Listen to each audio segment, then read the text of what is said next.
राजस्थान सीकर। राजस्थान जिसे वीरों की भूमि कहते हैं, बड़े बड़े बहादुर उस जमीन पर पैदा हुए और उस भूमि की रक्षा के लिए खुद को कुर्बान कर दिया।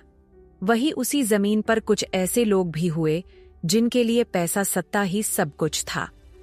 राजस्थान की एक हवेली के एक बड़े से कमरे में, जिसमें एक नॉर्मल बेडरूम के 3 बेडरूम आ जाएंगे, उस कमरे में एक राउंड शेप बेड पे एक लड़की आराम से सोई हुई थी। चांद की रोशनी उस कमरे में बड़ी सी खिड़की से छान के आ रही थी। उसके सिल्की बाल उसके चेहरे को छुपा के रखे हुए थे, मानो चांद को काले बादलों ने छुपा के रखा हुआ था। तभी उस लड़की के माथे पर बल पड़ जाता है और नींद में ही उसकी मुट्ठियां कस जाती हैं। उसने नींद में ही बड़बड़ाना शुरू कर दिया, नहीं मत करो ये सब, मैं बर्बाद हो जाऊंगी, मेरी शादी होने दो, मैंने तो कुछ नहीं किया है तुम्हारा। ये बोलते हुए वह एक चीख आहा के साथ उठ के अपने हाथों में अपने उस खूबसूरत चेहरे को छुपा के फूट फूट के रोने लगती है। उसने रोते हुए ही कहा, महादेव, ऐसा क्या गुनाह कर दिया मैंने कि सुहागन होते हुए भी मैं एक विधवा की जिंदगी गुजार रही हूँ। पति है लेकिन बस नाम का सिंदूर लगा रही हूँ। उसके नाम का मंगलसूत्र पहना है जो पिछले 2 साल से मेरे गले का फंदा बना हुआ है। क्या गलती है मेरी? ये बोल के वह फूट फूट के रोने लगती है। उसे रोते हुए कितना टाइम हो गया उसे खुद भी पता नहीं चला। उसका रोना बंद हुआ जब उसे अपनी बालकनी में चिड़ियों की चहचहाहट सुनाई दी। उसने अपनी आंखों के आंसू को साफ किया और बालकनी में आ गई। उस लड़की रूप को बयान करना नामुमकिन सा है। नीली गहरी आंखें, गुलाबी होंठ, लाल लाल गाल, दूध की तरह गोरा रंग, काले लंबे बाल जो इतने मुलायम थे कि हल्की हवा से भी उड़ने लगते थे। उस लड़की के माथे पर एक छोटी सी कुमकुम की लाल रंग की बिंदी, मांग में सिंदूर और गले में एक मंगलसूत्र। उसकी खूबसूरती के आगे तो बड़ी बड़ी मॉडल्स भी टिक नहीं पाती, लेकिन उस चांद को भी एक दाग ने मैला कर दिया था। उसके गले और कंधे के बीच एक जले का निशान जो भर तो गया है लेकिन उसका दाग रह गया है। तभी उसके कमरे का दरवाजा खुलता है और एक 55 साल की औरत उस कमरे में चाय लेकर आते हुए कहती है, वसु, उठ गई बेटा? जी माँ। ये बोल के वसु यानी कि वसुंधरा चंदेल अपनी माँ मीनाक्षी के गले लगते हुए कहती है, गुड मॉर्निंग माँ। गुड मॉर्निंग लाडो, अब चाय पी लो, आज बहुत काम है, वरना तुम्हारी दादी सा चिल्लाने लगेगी। काम? कुछ है क्या माँ? और आपने चाय पी ली कि नहीं? ये सुनकर मीनाक्षी वसुंधरा के बिस्तर को ठीक करते हुए कहती है, आज गणगौर है और अब तो हम पूजा करके कुछ खाएंगे, वो भी शाम को। ये सुनकर वसुंधरा के हाथ रुक जाते हैं। चाय का कप मुंह तक ले जाते हुए उसने चाय को साइड में रखकर मीनाक्षी जी के पास जाते हुए कहा, आप जाइए, हम कर लेंगे ये सब। पक्का ना लाडो, सोना नहीं? मीनाक्षी जी चिंता जताते हुए कहती हैं, नहीं सोऊंगी, आप जाइए। वसुंधरा अपनी माँ को भेज देती है और उस चाय को लेकर बालकनी से बाहर फेंक देती है। एक गहरी सांस लेते हुए कहती है, हमें नहीं पता कि हम सही कर रहे हैं या गलत, लेकिन हाँ, हमें अपना धर्म निभाने से कोई नहीं रोक सकता। तभी हॉल में एक 70 साल की औरत के चिल्लाने की आवाज आती है, कहाँ मार गए सबके सब? तभी मीनाक्षी भागते हुए सीढ़ियों से आती है और कहती है, माँ सा, क्या हुआ? ओह, तो तू उस कलंकी के कमरे में गई थी? कितनी बार बोला है कि उसे भेज दे अपने मायके, उसका मुंह देखने से पूरा दिन खराब जाता है, कल्याणी देवी ने गुस्से में कहा। मीनाक्षी को अपनी सास की बातें बहुत बुरी लगती हैं। उसने अपनी सास से बोला, माँ सा, बच्ची है हमारी, ऐसे कैसे उसे खुद से अलग कर दें? बच्ची? उसी बच्ची ने 2 साल पहले इस खानदान की नाक कटवा के रख दी है। वह आदमी भरे मंडप में इसके ऊपर थूक के चला गया, हमारे खानदान की बेइज्जती करके छोड़ दिया, और तुम इस कुलद्रोही को अपने सीने से लगा के रखी हुई हो। ये सुनकर मीनाक्षी की आंखों में आंसू आ जाते हैं। वह भला कैसे अपनी बच्ची के बारे में ये सब सुन सकती थी, लेकिन वह भी क्या करती? इस परिवार में उसकी सुनता ही कौन? वह वहां से जाने लगती है तो कल्याणी तुनक कर कहती है, मेरे लाड़े को भेज मेरे पास, आखिर वही तो हमारे कुल का दीप है। ये सुनकर उसने हाँ में सिर हिला दिया। वहीं मीनाक्षी रोते हुए किचन की तरफ जाती है और एक कोने में सुबकते हुए रोने लगती है। तभी उसके कंधे पर किसी ने हाथ रखा। वह चौंक जाती है और अपने आंसू झट से पोंछते हुए मुड़कर देखती है तो उसके सामने 50 साल की औरत खड़ी थी। मीनाक्षी उसे देखकर हल्के से मुस्कुराते हुए कहती है, अरे छोटी, तुम? जी, मुझसे अपने आंसू छुपाने की जरूरत नहीं है। 25 साल हो गए हैं मुझे इस हवेली में। ये है पलक चंदेल, मीनाक्षी की देवरानी और उसकी सहेली। पलक ने बोला।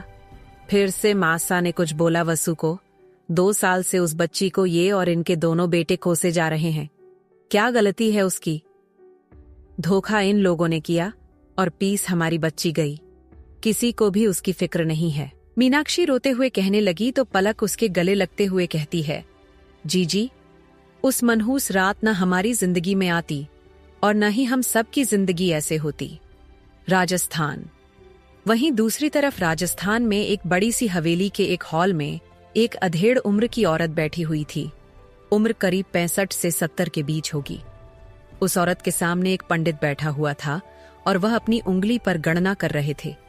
उस औरत ने बेसब्री से पूछा, क्या हुआ पंडित जी? हमारे पोते और सलोनी की कुंडली मिल रही है ना? जी हुकुम, बिल्कुल मिल रही है। पंडित जी खुश होते हुए कहते हैं, फिर ठीक है, आप जल्द से जल्द एक अच्छा समय निकालकर हमें बताइए। अब और इंतजार नहीं होता। इस वीरान हवेली में भी रौनक आए, हमारे पोते के बच्चे खेले कूदे। उस औरत ने खुश होकर बोला, लेकिन उनकी आंखों में नमी भी थी। तभी एक आवाज उस खामोश हवेली में गूंजती है, प्रभा, क्या अनर्थ करने जा रही हो? आपके पोते की शादी 2 साल पहले हो चुकी है। अपने पति शिवाय प्रताप सिंह की बात सुनकर प्रभा देवी भी उतने गुस्से में कहती है, नहीं मानते हैं हम उस शादी को। वो बदला था हमारे पोते का, उस परिवार के साथ जिसे उन्हें जिंदगी भर भुगतना होगा। बदला उस मासूम ने क्या किया था कि आप और आपके पोते उससे बदला ले रहे हैं? हमारी बात मानिए तो उसे ले आइए। सालों से जिस उदासी ने हमारे बीच अपनी जगह बना लिया है वह हट जाएगा। शिवाय जी ने बोला तो प्रभा देवी गुस्से से तिलमिला के कहती है, आप शायद भूल चुके हैं कि उस रात उन सब ने क्या किया था। सोचती हूं तो मन यही करता है कि खत्म कर दूं उन सबको। शिवाय हल्के से मुस्कुरा देते हैं और अपनी छड़ी का सहारा लेकर सोफे पर बैठते हुए कहते हैं, मूसा अभागा कौन होगा जिसने अपने बेटे और पोते को कंधा दिया हो, लेकिन इन सब में एक मासूम की बलि नहीं चढ़ा सकते। बलि ये सही है, सा वो हमारे कुल का नाश करके चले गए और आप उस खानदान की लड़की की दुहाई दे रहे हैं। मेरी बद्दुआ है, मेरे पोते की हर बला उस लड़की के नसीब में आए और उसकी हर खुशी मेरे पोते की। प्रभा, शिवाय जी जोर से चिल्ला के कहते हैं। लेकिन प्रभा जी पर कोई असर नहीं पड़ा। प्रभा जी ने पंडित जी से बोला, जाकर विशंभर चौहान को बोल दो कि हमें उनकी बेटी पसंद है। पंडित वहां से उन दोनों को प्रणाम करके चला जाता है। वहीं शिवाय जी प्रभा जी को बस देखते रह जाते हैं। आखिर कौन सी दुश्मनी में वसुंधरा की जिंदगी को बर्बाद कर दिया है और क्या है इस दुश्मनी की वजह, जानने के लिए बने रहें हमारे साथ। प्रभा, शिवाय जी जोर से चिल्ला के कहते हैं, लेकिन प्रभा जी कोई असर नहीं पड़ रहा। प्रभा जी ने पंडित जी से बोला, जाके विशंभर चौहान को बोल दे कि हमें उनकी बेटी पसंद है। पंडित वहां से उन दोनों को प्रणाम करके चला जाता है। वही शिवाय जी प्रभा जी को बस देखते रह जाते हैं। वही प्रभा जी गुस्से में अपने कमरे में जाती है और एक दीवार के सामने खड़ी हो जाती है। उस दीवार पर एक बड्ढी सी फोटो थी जिसमें बहुत से लोग थे। उनमें वह भी थी जो शिवाय जी के साथ खड़ी होके बहुत खुश नजर आ रही थी, जिसे देख के उनके आंखों के आंसू निकल आते हैं। लेकिन वह खुद के आंसू पोंछते से कहती है, मैं नहीं रोगी, बहुत रोया, बहुत मातम मनाया, लेकिन अब नहीं, अब बारी उनकी है। अगर उस लड्डे को लाने की कोशिश की गई तो मैं उससे उसके पूरे खानदान का बदला लूंगी, चाहे इन सब में उसकी जान ही क्यों ना निकल जाए। वहीं इन सब से दूर राजस्थान हरियाणा बॉर्डर के पास एक जंगल में एक आदमी घुटने के बल बैठा हुआ था। उसे देख के लग रहा था कि उसे बहुत बुरी तरह से मारा गया है। वह गिड़गिड़ाते हुए कहता है, चरण, मुझे मार दो, मैं उनके हाथ से नहीं मारना चाहता, मार दो मुझे जहर दे दो या जला दो, लेकिन उनके हाथ मुझे मत दो। ये सुन के चरण हेंसते हुए कहता है, लेकिन उस हंसी में उस आदमी के लिए घिन था। चरण ने बोला, जिस थाली में खाते हो उसी में छेद करते हो। चंदन सिंह, तुम्हें वही मौत दे, तभी इंसाफ होगा। लेकिन चंदन चरण के आगे रो रहा था, चिल्ला रहा था, लेकिन कोई सुनने वाला नहीं था। तभी कई कदमों की आहट से उस जंगल की खामोशी खत्म होने लगी थी। उसके साथ ही चंदन के दिल की धड़धड़कन तय होने लगी थी। उसके चेहरे पर खौफ को साफ देखा जा सकता था। उसने खुद से बोला, नहीं, मैं नहीं मार सकता। उनके हाथों से वह नखिन मुझे मरने देंगे और ना जीने। मुझे यहाँ से भागना होगा। ये सोच के उसने चरण को धक्का दिया और वहां से भगने लगा। लेकिन चंदन यह भूल गया कि अपनी मौत और बुरी किस्मत से कोई नहीं भाग सकता। तभी एक गोली आके उसके पैरों में लगती है और वह धड़म से मुंह के बल गिर जाता है। वह अपना पैर पकड़ डीडीएच के जोर से चिल्ला के कहता है, मुझे माफ कर दीजिए, मैं यहाँ से बहुत दूर चला जाऊंगा। कुंवर सा, माफ। उसने ये बोला था कि एक पैर आके उसके उसी जगह पर रखा जाता है जहां उसे गोली लगी हुई थी। और चंदन जोर से चिल्ला के कहता है, आहा। यही आवाज सुन के इस दिल को सुकून मिलता है। एक बार इंसान को बुरी किस्मत उसका पीछा छोड़ दे, लेकिन मौत नहीं, क्योंकि मौत का दूसरा नाम अभेंद्र प्रताप सिंह। चंदन सर उठा के उस आदमी को देखा जो उसके जख्म पर अपने पैरों को दबा रहा था। 6-2 इंच की हाइट, काली गहरी आंखें जिसमें कोई भाव नहीं है, काले बुरे बाल जो हवा में लहरा रहे थे, muscular body, broad chest, perfect jaw line, चॉकलेटी रंग के लिप्स। कोई देख ले तो बस देखता रह जाए। चंदन रोते हुए कहता है, कुंवर सा छोड़ दीजिए, मुझे हो गई गलती। अभेंद्र चंदन के पास बैठता है और अपने कमर से एक खंजर निकल के उसके सीने पर उसकी नोक गड्ढाते से कहता है, गलती? सच में तुम्हें लगता है तुमने गलती है, लेकिन मेरी नजर में तुम्हें गुनाह किया है और अभेंद्र प्रताप सिंह की नजर में गुनाह की सजा केवल मौत है। ये बोलते हुए उसने उसके सीने में खंजर एक झटके में घुसा देता है और उतनी ही तेजी से निकल के चरण को देख के कहता है, ये ना मारे और ना जिंदा रहे, ऐसी मौत दो। इसकी हर जाती सांस इसे उन सब के दर्द को महसूस करा के जाए। इसे भी पता होना चाहिए कि गद्दारी सजा केवल मौत नहीं होती। चरण को ये बोल के वह अपनी कार में बैठता है और सीट्स चढ़ा के वहां से निकल जाता है। वही चरण में आपने पीछे खड्डी आदमी को इशारा करते से कहता है, जाओ। वही उसने चंदन के शरीर पर चीनी की बोरी डाल देता है और दूसरा बॉडीगार्ड 2 बॉक्स लाता है और उसके ऊपर उन बॉक्स को डाल देता है। उसमें बहुत सी काली और लाल चींटियां थी। जैसे ही वह चंदन के शरीर पर चलने लगती है, वह जोर जोर से चिल्लाने लगता है। चरण वहां से जाते से कहता है, अगर जिंदा बच गया तो पता है ना कि क्या करना है। बॉडीगार्ड ने हाँ में सर हिला दिया। City college. वसुंधरा ऑटो से बाहर उतार के ऑटो वाले को पैसा देती है और कोलाज को देख के कहती है, आज से फिर एक नई शुरुआत, बस अच्छे नंबर से पास हो जाऊं तो फिर कोई टेंशन नहीं। ये बोल के वह एक गहरी सांस लेती है और कोलाज ने जाने को हुई कि 2 लड़कियां उसके पास भाग के आती है। उनमें से एक ने, जिनसे प्लाजो पैंट के साथ एक टी-शर्ट पहना था और वालों को उसने हाई बन बनाया था, वह वसुंधरा के हाथ को पकड़ डिट के कहती है, जब तुम्हें लेट से आना रहता है तो तुम ये वॉच क्यों पहनती है? ओशी, हम चले तो टाइम से थे, लेकिन ऑटो नहीं मिल रहा था, इसलिए लेट हो गया। ये सुन के ओशी ने बोला, वसु, डू नॉट माइंड, लेकिन तेरे घर वाले कुछ अजीब है। वो तुम्हारे साथ ऐसा क्यों करते हैं? तुम उनकी सगी बेटी हो ना, कि कहीं से उठा के लाए हैं? ये सुनते से उसके कानों में एक आदमी की आवाज आने लगती है। गंदा खून अपना असर दिखता ही है। तभी उसकी दूसरी दोस्त, जिसका नाम प्राशी है, वह वसुंधरा को हिला के कहती है, कहाँ खो गई डार्लिंग? वसुंधरा फिर अपनी यादों में से बाहर आती है और उन दोनों के साथ कोलाज में जाती है। वही जैसे वह कोलाज के गेट तक जाती है, तभी एक रेड कलर की लैम्बोर्गिनी कार उनके पास से होके निकलती है। अगर वह तीनों नहीं हटती तो उनका एक्सीडेंट पक्का था। प्राशी चिल्ला के कहती है, अन्य दिखाई देना बंद हो गया है क्या? उसकी बात पर वसुंधरा प्राशी का हाथ पकड़ डेच के कहती है, चल ना, बेकार में प्रॉब्लम हो जाएंगी, वैसे भी आज एनुअल फंक्शन का फॉर्म सबमिट करना है।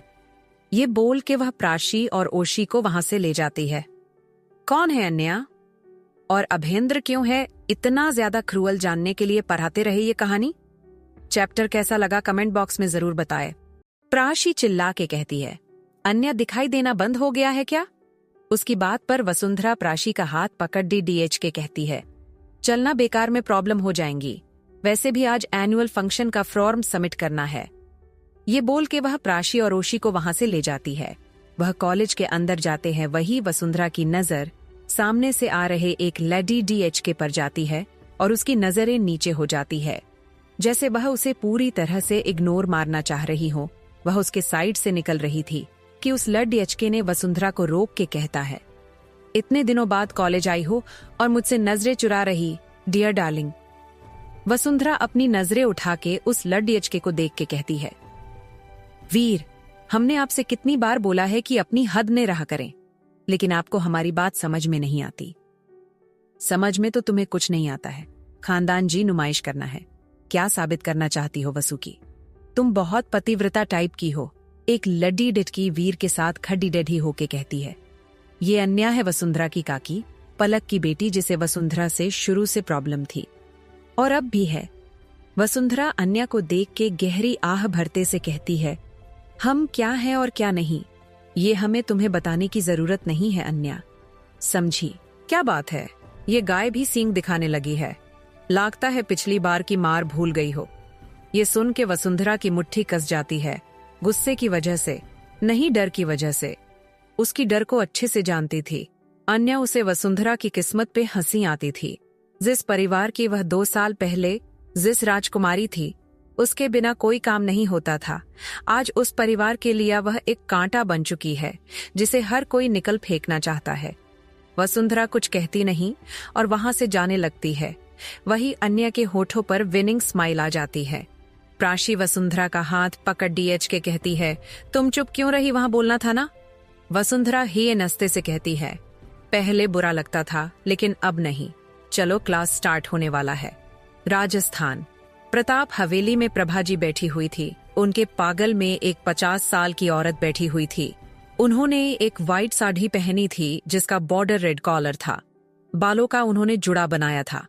गले में एक सोने की चैन और हाथों में डायमंड के कागन थे। वह अपने सामने बैठी लड़की, जो ऊपर से नीचे तक देख के कहती है, ये तो किसी भी तरह से हमारे बेटे के लायक नहीं है, लेकिन मासा को कौन बोले कि उनका बस उनके पोते पे नहीं चलेगा। प्रभाजी अपने सामने बैठे विशंभर चौहान से कहती हैं, आपकी बेटी हमें पसंद है, आपको कोई एतराज तो नहीं? क्या बात कर दी आपने भला, मुझे क्या एतराज होगा? आपके यहाँ मेरा रिश्ता होगा, इसमें मैं तो मेरी बेटी की किस्मत खुल जाएंगी। ये सुन के प्रभाजी हाँ में से हिला के कहती है, ठीक है, फिर आपको हम समय बता देंगे। ये बोल के वह अपनी जगह से उठती है और सीधे अपने पोते के स्टडी रूम में जाती है, क्योंकि अभेंद्र के कमरे में जाने की किसी को इजाजत नहीं थी और ना ही 5th फ्लोर पर किसी को जाने की। वह स्टडी रूम का डोर नॉक करती है और अंदर जाती है और सामने उसे चरण मिलता है। वह झुक के उसे ग्रिड करता है। प्रभा देवी अपने रोबदार आवाज के पूछती है, अभेंद्र कहाँ है? वो इतना बोली थी कि स्टडी रूम का के अटैच रूम का दरवाजा खुलता है और अभेंद्र प्रभा जी को देख के पूछता है, आप यहाँ कोई काम था? हम आपसे मिलने भी नहीं आ सकते क्या? अभेंद्र। उनकी बात पर अभेंद्र ने तंज कसते से कहता है, आप बिना काम के मेरे पास नहीं आती है तो मुद्दे की बात करिए दादी। आपकी शादी फिक्स कर दी है हमने और इसी महीने आपकी शादी होगी ताकि आप जल्द से जल्द हमें वारिस दे सके। ये सुन के अभेंद्र ने बहुत शांत लहजे में बोलता है, आपको वारिस चाहिए तो आपके 3 पोते और हैं, आप उनकी शादी करा सकती हैं, इसलिए आपको मेरे बारे में सोचने की कोई जरूरत नहीं है, जा सकती है आप यहाँ से। अभेंद्र के मुंह से खुद की इतनी बेइज्जती से प्रभा देवी गुस्से से तिलमिला के कहती है, आप हमारी बेइज्जती कर रहे हैं? ये सुन के अभेंद्र ने चरण से कहता है, चरण, हमारी जरूरत का सारा सामान फ्रॉम हाउस पर ले आओ। ये बोल के वह वहां से निकल जाता है और प्रभा देवी की तरफ एक बार भी नहीं देखता है।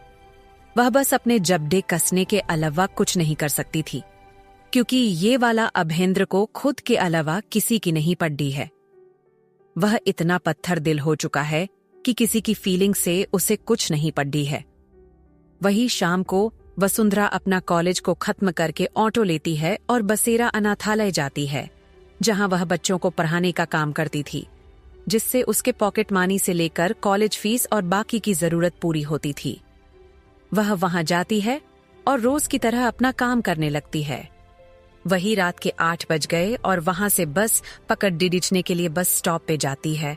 आज मौसम बहुत ठंडा था। उसने अपने दुपट्टे शॉल की तरह ले लिया और अपनी वॉच देखते से कहती है, कहीं बस चली तो नहीं गई। किसी को बुला भी नहीं सकती।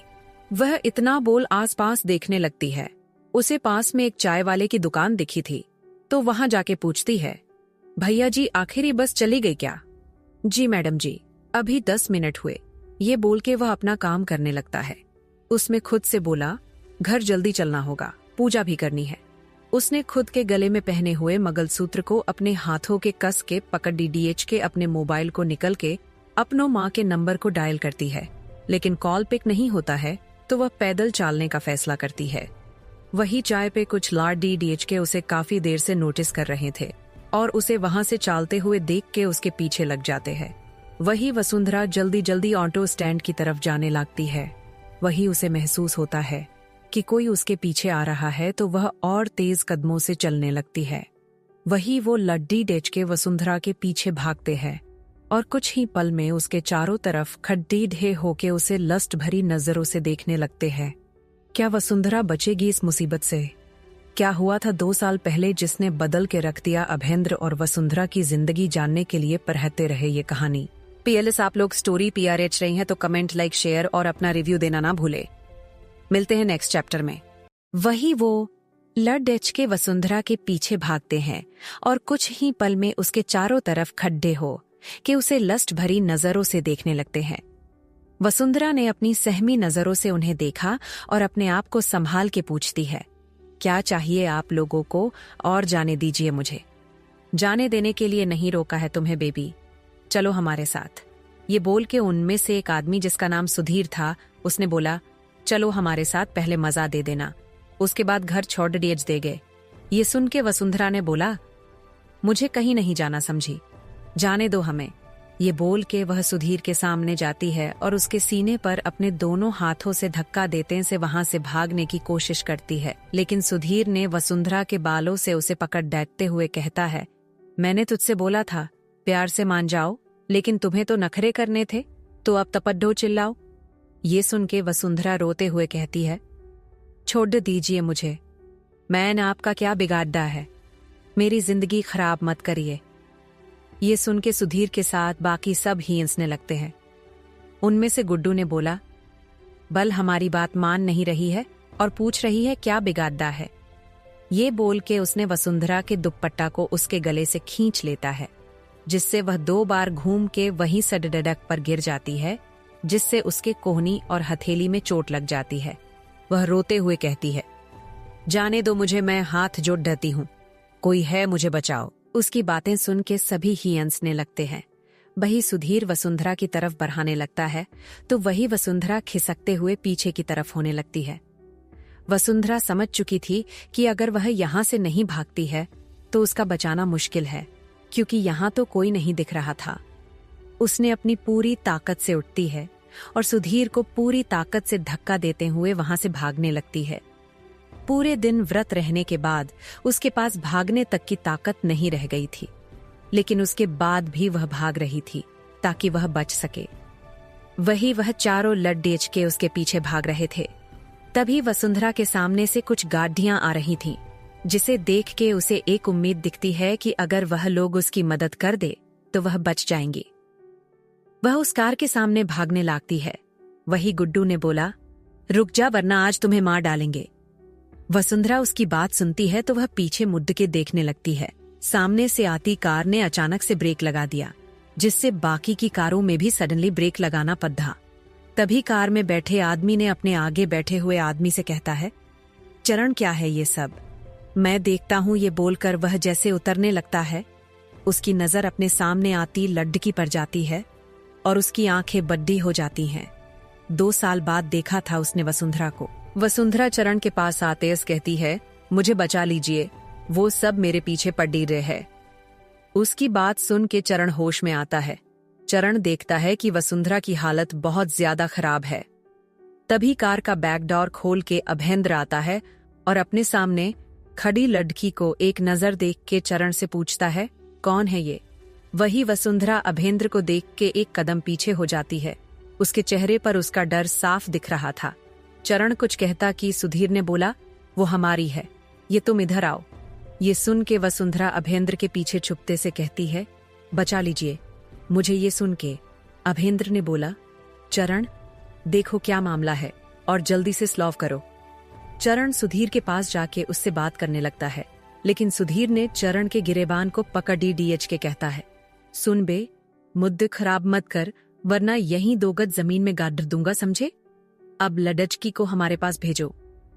वो लड्डचकी तो मिलने से रही, लेकिन तू तो गया। चरण की उम्र 35 साल थी, गठिला बदन, शार्प नैन नासक। वह अभेंद्र से ज्यादा तो कम गुड मॉर्निंग लुकिंग नहीं था। उसने सुधीर को उसकी गर्दन पकड़ डीएच के उसके पेट में लगातार मारने लगता है। वही बाकी कर बॉडीगार्ड उन लाडी डीएच को की अच्छे से पिटाई करते हैं। कोई प्रोफेशनल नहीं थे वह चारों, तो अभेंद्र के बॉडीगार्ड के लिए वह जैसे खिलौने थे। वही अभेंद्र अपने मोबाइल में कुछ मैसेज PRH रहा था। तभी उसे अपने पीछे कुछ गिरने की आवाज आई, तो उसने मुद्दा के देखा तो वसुंधरा गिरी पड्डी हुई थी। उसे गिरा हुआ देख के अभेंद्र उसके पास पंजे के बल बैठते से उसके चेहरे के बालों को हटा देता है। अभी को अभेंद्र ने अपने सामने बेहोश लड्डचकी को देखता है। उसकी धानी पलके जो अब भी गीली थीं, उसके गाल जिस पर थप्पड़ दीच के निशान थे।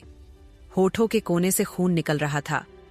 वसुंधरा की हालत देख के वह उसे अपनी गोद में उठा लेता है और चरण को आवाज देते से कहता है, चरण चलो फ्रॉम हाउस। वही चरण जब वसुंधरा को गोद में लिए गए देखता है तो उसका दिल डर की वजह से जोर से धड़धकने लगता है। अगर पता चल गया कि वसुंधरा कौन है तो वह जाने क्या करेंगे। उसने अभी के लिए अपने ख्यालों को 1 मिनट के दिमाग से बाहर किया और अभेंद्र के लिए कार का डोर खोलता है। वही अभेंद्र वसुंधरा को कार में लेकर बैठ जाता है। वह कार में बैठ के अपने फेनमिली डॉ को बुलाने को कहता है। वही अभेंद्र अपने बगल में बेहोश हुई लड्डचकी को देख के कुछ अलग सा महसूस कर रहा था। तभी उसकी नजर वसुंधरा के फटे बाजू पर जाती है, तो उसने अपने साइड में रखे आपने कोट से उसे कवर करता है और बाहर की तरफ देखने लगता है। क्या अभेंद्र वसुंधरा को बैंक जाने उससे शादी कर लिया था? आखिर क्यों नहीं पहनता है अभेंद्र वसुंधरा को? जानने के लिए परछते रहे ये कहानी। चैप्टर कैसा लगा प्लीज कमेंट बॉक्स में जरूर बताएं। Please like, share, comment, follow and support me and subscribe my channel. वह कार में बैठ के अपने फेनमिली डॉ को बुलाने को कहता है। वही अभेंद्र अपने बगल में बेहोश हुई लड्डचकी को देख के कुछ अलग सा महसूस कर रहा था। तभी उसकी नजर वसुंधरा के फटे बाजू पर जाती है, तो उसने अपने साइड में रखे आपने कोट से उसे कवर करता है और बाहर की तरफ देखने लगता है। चरण ने बोला, हुक्म क्या? इन्हें हॉस्पिटल ले चले। अभेंद्र अपने ही ख्यालों में खोए से कहता है, नहीं, मैंने नित्या को बुला लिया है फ्रॉम हाउस। मीडिया में बात जाएंगी तो नाटक होगा और कुछ नहीं। ये सुन के उसने हाँ में सर हिला देता है, लेकिन उसे कहीं ना कहीं डर लग रहा था कि अगर अभेंद्र को पता चला कि उसके पास बेहोश लड्डचकी कौन है तो उसकी तो खैर नहीं। लेकिन फिर उसने वसुंधरा के बारे में सोचा। उसे एकांश चंदेल के बारे में पता चला है। उस हिसाब से तो वसुंधरा को उसने अपने सारे हक ले लिया था, यहाँ तक कि नाम तक लगाने का हक ले चुका है। उसे कहीं ना कहीं वसुंधरा के लिए बुरा लग रहा था कि एक दुश्मनी ने कितने ही मासूम जानों को खराब करके रख दिया। वही दूसरी तरफ मीनाक्षी हॉल में खद्दी होके बार बार दरवाजे की तरफ देख रही थी। उसका मन बेचैन हो रहा था कि लेकिन वह किसी से कहती तो क्या कहती। वही अभेंद्र की कार फ्रॉम हाउस में इंटर होती है। कार जैसे रुकती है, अभेंद्र वसुंधरा को अपनी गोद में लिए हुए अपने कमरे की तरफ बढ़ाने लगता है। वही हॉल में डॉ को देख के उसने उसे अपने पीछे आने को कहता है। ये डॉ नितिन दीक्षित थे। नितिन यहीं फ्रॉम हाउस के पास एक फ्लैट दिया गया था ताकि किसी इमरजेंसी में उन्हें बुलाया जा सके। वैसे तो नितिन का अभेंद्र से कोई रिश्ता नहीं था, लेकिन वह उसके साथ बहुत ज्यादा फ्रेंडली रहता था और उसके साथ मजाक करता रहता था। नितिन जाके वसुंधरा को देखता है, वह तो उसकी खूबसूरती का कायल हो जाता है। उसने अभेंद्र को देख के कहता है, कहाँ से इस परी को लेकर आए हो? अभेंद्र नितिन की बात पर उसे घूर के देखते से कहता है, अगर तुम्हें अपनी नौकरी प्यारी नहीं है तो बकवास करते रहो, क्योंकि इस शहर में डॉ की कमी तो है नहीं। ये सुन के नितिन का मुंह बन जाता है और वह वसुंधरा का ट्रीटमेंट करता है। वही अभेंद्र की आंखें 1 मिनट के लिए भी वसुंधरा से हटी नहीं थीं। वही नितिन 20 मिनट बाद वसुंधरा को चेक करके हटाता है और अपना बैग पैक करते हुए कहता है, कुछ नहीं हुआ है, वीकनेस है, लगता है सुबह से कुछ खाया पिया नहीं है और शरीर से कुछ ज्यादा काम ले लिया है। ये सुन के अभेंद्र ने बोला, ठीक है जाओ। वही नितिन अभेंद्र को झेद्धते से कहता, हे वैसे कुछ भी बोलिए, लड़की है, बहुत खूबसूरत। ये बोलकर वह हंसते हुए चला जाता है। वही अभेंद्र वसुंधरा के चेहरे को एक बार देखता है। उसकी आंखों को देख के ये बताना मुश्किल था कि उसके आंखों में की भाव है, क्योंकि अभेंद्र के आंखों और चेहरे को देख के बताना मुश्किल था कि वह क्या सोच रहा है और उसके दिल दिमाग में क्या चल रहा है। वह नीचे आता है और किसी राजा की तरह सोफे पर बैठ जाता है। उसने अपने मोबाइल में स्क्रॉल करते हुए कहता है, चरण, इस लड्डी DDHK को होश में आ जाए तो कुछ खिला पिला के घर छोड़ डेचवा देना इसके। ये सुन के चरण ने बोला, जी कुंवर सा। वही दूसरी तरफ मीनाक्षी का रो रो के बुरा हाल हो गया था। रात के 2 बज गए थे, लेकिन वसुंधरा नहीं आई थी। उसने एकांश चंदेल से बोला, सुनिए जी वसु। उसने इतना बोला था कि एकांश ने एक झटके में मीनाक्षी के गालों को अपने हाथों में भरते से कहता है, अगर एक बार भी तुमने उस लड़की का नाम लिया तो महादेव की सौगंध तुम्हें अभी के अभी मार डालेगे। कितनी बार बोला है कि उस लड़की को अपने भाई के पास भेज दो, लेकिन तुमने तो कसम खा के रखा है कि पूरे खानदान की रही सही नाक कटा के रखोगी। ये बोल के उसने उसे एक झटके में छोड़ डेच देता है तो वह जाके फर्श पर गिर जाती है। वह रोते हुए अपने पति को देख के कहती है, बेटी है हमारी। नहीं है कोई बेटी, वो अगर होती तो उसी मंडप में उस अभेंद्र प्रताप सिंह का गला कट देती, अपने मांग में सिंदूर नहीं भरवाती, समझी। ये बोल के वह वहां से चला जाता है। उसकी बातें सुन के मीनाक्षी हे नसते हुए कहती है, आप सभी को मेरी बच्ची पर इल्जाम लगाने के अलावा आता ही क्या है। इस दुश्मनी की शुरुआत आप सभी ने किया और उस दुश्मनी की भेंट चढ़ी मेरी फूल की बच्ची। ये बोल के वह फूट फूट के रोने लगती है। वही अभेंद्र अपनी फाइल्स देख रहा था और चरण उसके सामने खड़डिढ़ा था। चरण बार बार अभेंद्र को देख रहा था। अभेंद्र ने बोला, चरण कोई बात है तो बताइए। बो कुंवर सा वो लड्डिडे की। चरण इतना बोल के रुक जाता है, क्या बात है, आप इतना झिझक क्यों रहे हैं, क्या उसे होश आ गया। ये बोलते हुए उसने फाइल को बंद करके सामने के टेबल पर रख देता है। चरण ने बोला, कुंवर सा उस लड्डिडिकी को मैं जानता हूं। वो क्या बात है चरण, आप बार बार क्यों रुक जा रहे हैं, जो भी बात है खुल के बोलिए। अभेंद्र को देख के चरण ने खुद का मन पक्का किया और गहरी सांस लेते से कहता है, वो वसुंधरा चंदेल है आपकी पत्नी, जिसकी मांग में आपने सिंदूर और मंगलसूत्र पहनिया था। ये सुन के अभेंद्र की मुट्ठियां कस जाती है। वह अपनी जगह से उठते हुए कहता है, अभी के अभी उस लड़की को निकल फेंको, वरना मेरी बात तो सुनिए। कुंवर सा उस लड़की को चंदेल परिवार से बेदखल कर दिया गया है। अगर आप वसुंधरा बाईसा को अपना ले तो। ये सुन के अभेंद्र मुद्दता है और चरण के गले को पकड़ दाच के कहता है, अपनी हद मत भूलो, चरण नौकर हो, नौकर बन के रहो। और रही बात उस लड्ढाटकी को यहाँ से निकलने की, तो उसके दामन पर एक और कलंक आज मैं फिर से लगा के उस एकांश चंदेल को उसकी औकात और देखता हूँ। ये बोलते हुए वह अपने कमरे की तरफ बरैठ जाता है जहाँ पर वसुंधरा थी। वही वसुंधरा को होश आ चुका था। वह उठती है तो उसके आंखों के सामने अभी कुछ घंटे के पहले का सीन आने लगता है। उसने अपने मंगलसूत्र को पकड़ DH के खुद से बोला, क्या सच में वही थे वो। अगर उन्होंने मुझे देखा होगा तो क्या सोचेंगे हैं। महादेव किस दुविधा में डाल दिया है। वह खड़ी होके उस कमरे को गौर से देखती है तो उसे बेड के ऊपर एक बड्डी सी फोटो लगा हुआ मिलता है, जो अभेंद्र की थी, जिसे देखते से वसुंधरा की सांसें जोर जोर से चलने लगती हैं। आखिर क्या है इस दुश्मनी की वजह, जिसकी भेंट चढ़ी वसुंधरा की जिंदगी जानने के लिए पढ़ते रहे ये कहानी। चैप्टर कैसा लगा प्लीज कमेंट बॉक्स में जरूर बताएं और ज्यादा से ज्यादा लाइक शेयर कमेंट फॉलो करें और इस स्टोरी को अपना रिव्यू दे। मिलते हैं नेक्स्ट चैप्टर में।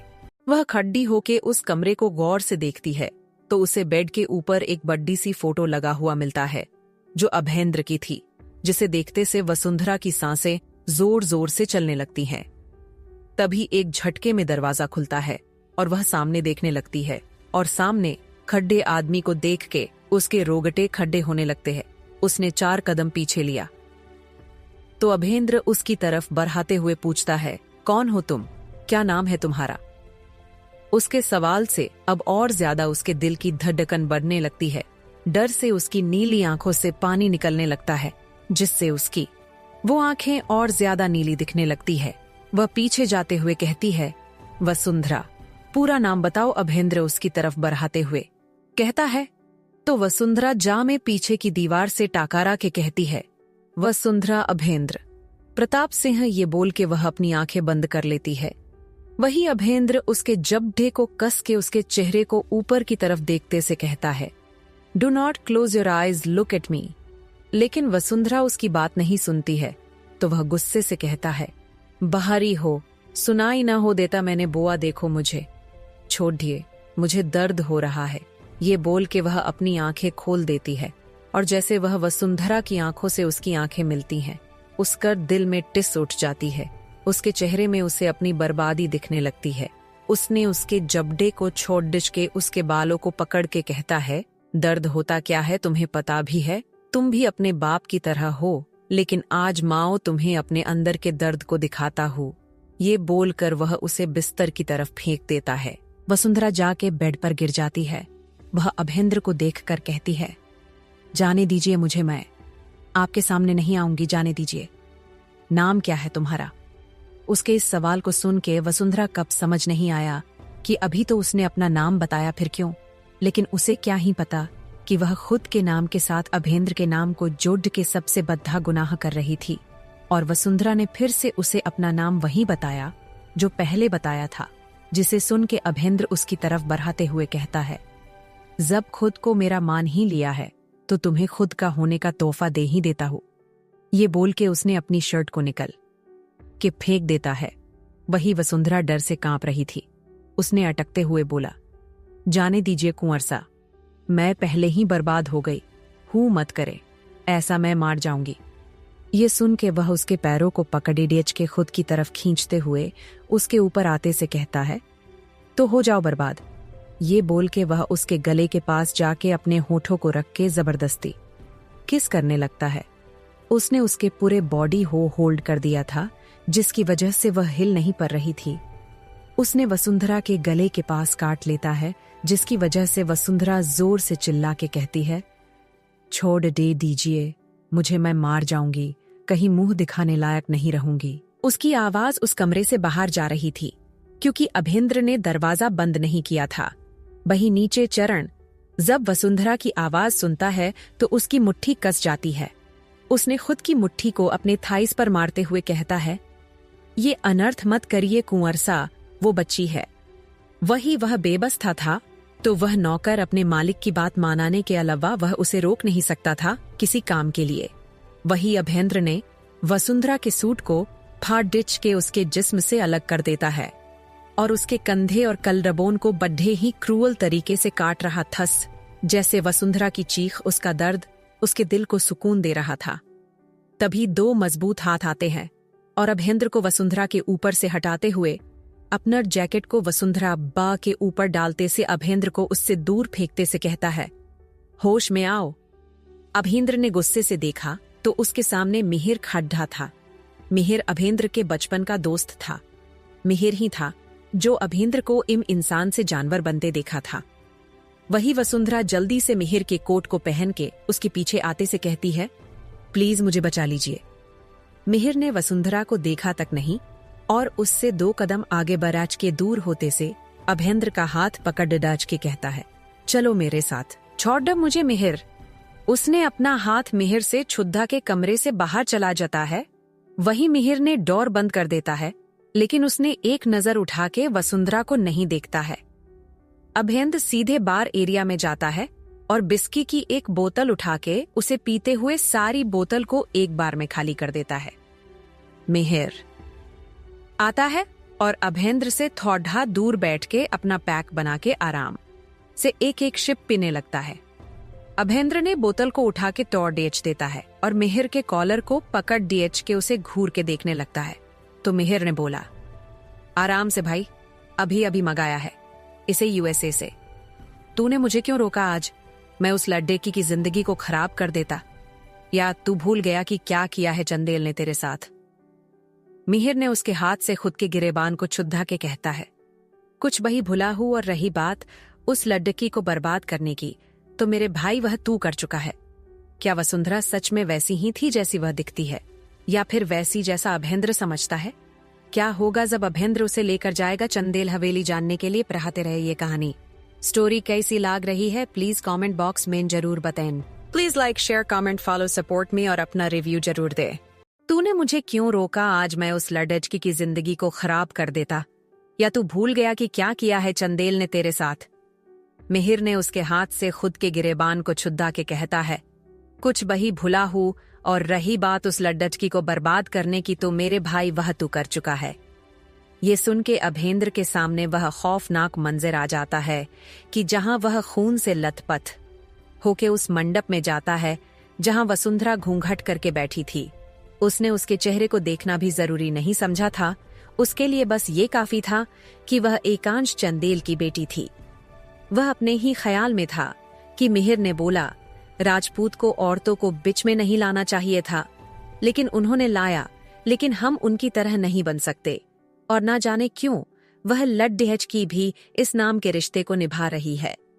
ये सुन के अभेंद्र हेंसते हुए कहता है, तो किसकी हिम्मत है उसके मांग में सिंदूर भरने की। उस रात के बाद सभी को पता था कि वह मेरी यानी अभेंद्र प्रताप सिंह की छोड़ी हुई दुल्हन है। उसकी बात सुन के कोई प्रक्रिया नहीं देता है, क्योंकि उसे अभेंद्र का ये फैसला कभी सही लगा ही नहीं। अभेंद्र जाने को हुआ कि मिहिर ने उसे टोकते हुए बोला, अभेंद्र बदले के लिए हर बार तलवार उठाना जरूरी नहीं होता है, समझे? इसलिए खुद को काबू में रखना सीखो। अभेंद्र उसकी तरफ देखता है तो उसके होठों पर कनिंग स्माइल थी और आंखों में चमक, जैसे उसने सोच लिया था कि उसने क्या करना है। उसने सोच लिया। वही कमरे में वसुंधरा फूट फूट के रो रही थी। उसे तो अपने के किए गुनाहों की सजा मिल रही थी। वह इसी सोच में थी कि दरवाजा फिर से खुलता है और अभेंद्र अंदर आता है। अभेंद्र को देख के वसुंधरा ने खुद को ब्लैंकेट के साथ खिसका के बेड से 4 कदम दूर ही गई। उसे इस करते हुए अभेंद्र उसकी तरफ बढ़ाते हुए उसके बहुत नजदीक जाता है। इस वक्त उन दोनों की सांसें एक दूसरे की गर्माहट महसूस कर सकते थे। अभेंद्र ने उसके चेहरे को अपने एक हाथ से पकड़ डीएच कर उसके चेहरे को खुद के करीब करते से उसके उस मासूम चेहरे को देख के कहता है, बहुत ज्यादा तकलीफ हो रही है, लेकिन तुम मुझे नहीं फंसा सकती अपने इस मासूम चेहरे से। आज की रात तुम यहीं रहोगी और मेरे कमरे में तुम्हारी बदनामी में मेरा सुकून है वसुंधरा चंदेल, और तुम्हारी औकात नहीं है मेरा नाम खुद के नाम के साथ जोड़ने की, समझी? ये बोलते हुए उसने उसके चेहरे को छोड़ देता है और जाके आराम से सो जाता है। वही मिहिर को चैन नहीं था। वह उस फ्रॉम हाउस से निकलते हुए चरण से कहता है, चरण अभेंद्र का ख्याल रखना, गुस्से में कोई गलत कदम ना उठा ले। ये बोल के वह कार से निकल जाता है और सीधे एक पब में जाता है। उस पब में फुल म्यूजिक था, डांस था, लड़ेच के लड़हाकियां अपने में ही गुम थे, लेकिन फिर भी मिहिर के अंदर एक अकेलापन था जिसे वह चाह के भी नहीं खुद से दूर कर पा रहा था। वह एक कोने में जाके बैठता है और अपना ड्रिंक ऑर्डर करता है और आराम से बैठ के सामने कर डांस को एंजॉय कर रहा था। तभी एक लड़की आती है और उसके गोद में बैठ जाती है और खुद के चेहरे को उसके सीने में छुपा लेती है। मिहिर उस लड़की को खुद से दूर करने की कोशिश करता कि उस लड़की ने मिहिर के कमर को कस के पकड़ देते से कहती है, यलेस मेरी हेल्प कर दीजिए, कुछ लड़के मेरे पीछे हैं। उसने सर इधर उधर किया था।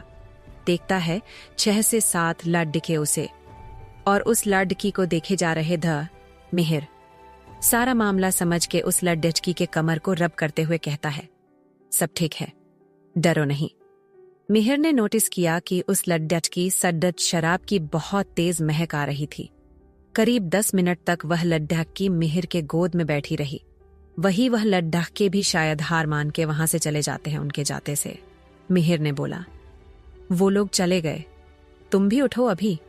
लेकिन उस लड़की को उसने हिलते हुए ना देख के वह देखता है तो वह सो चुकी थी और नशे की वजह से वह सो चुकी थी। उसने खुद से बोला, क्या मुसीबत है। उसने एक वेटर को बुला के एक रूम बुक करता है और उस लड़की को गोद में लेकर उस कमरे में जाता है।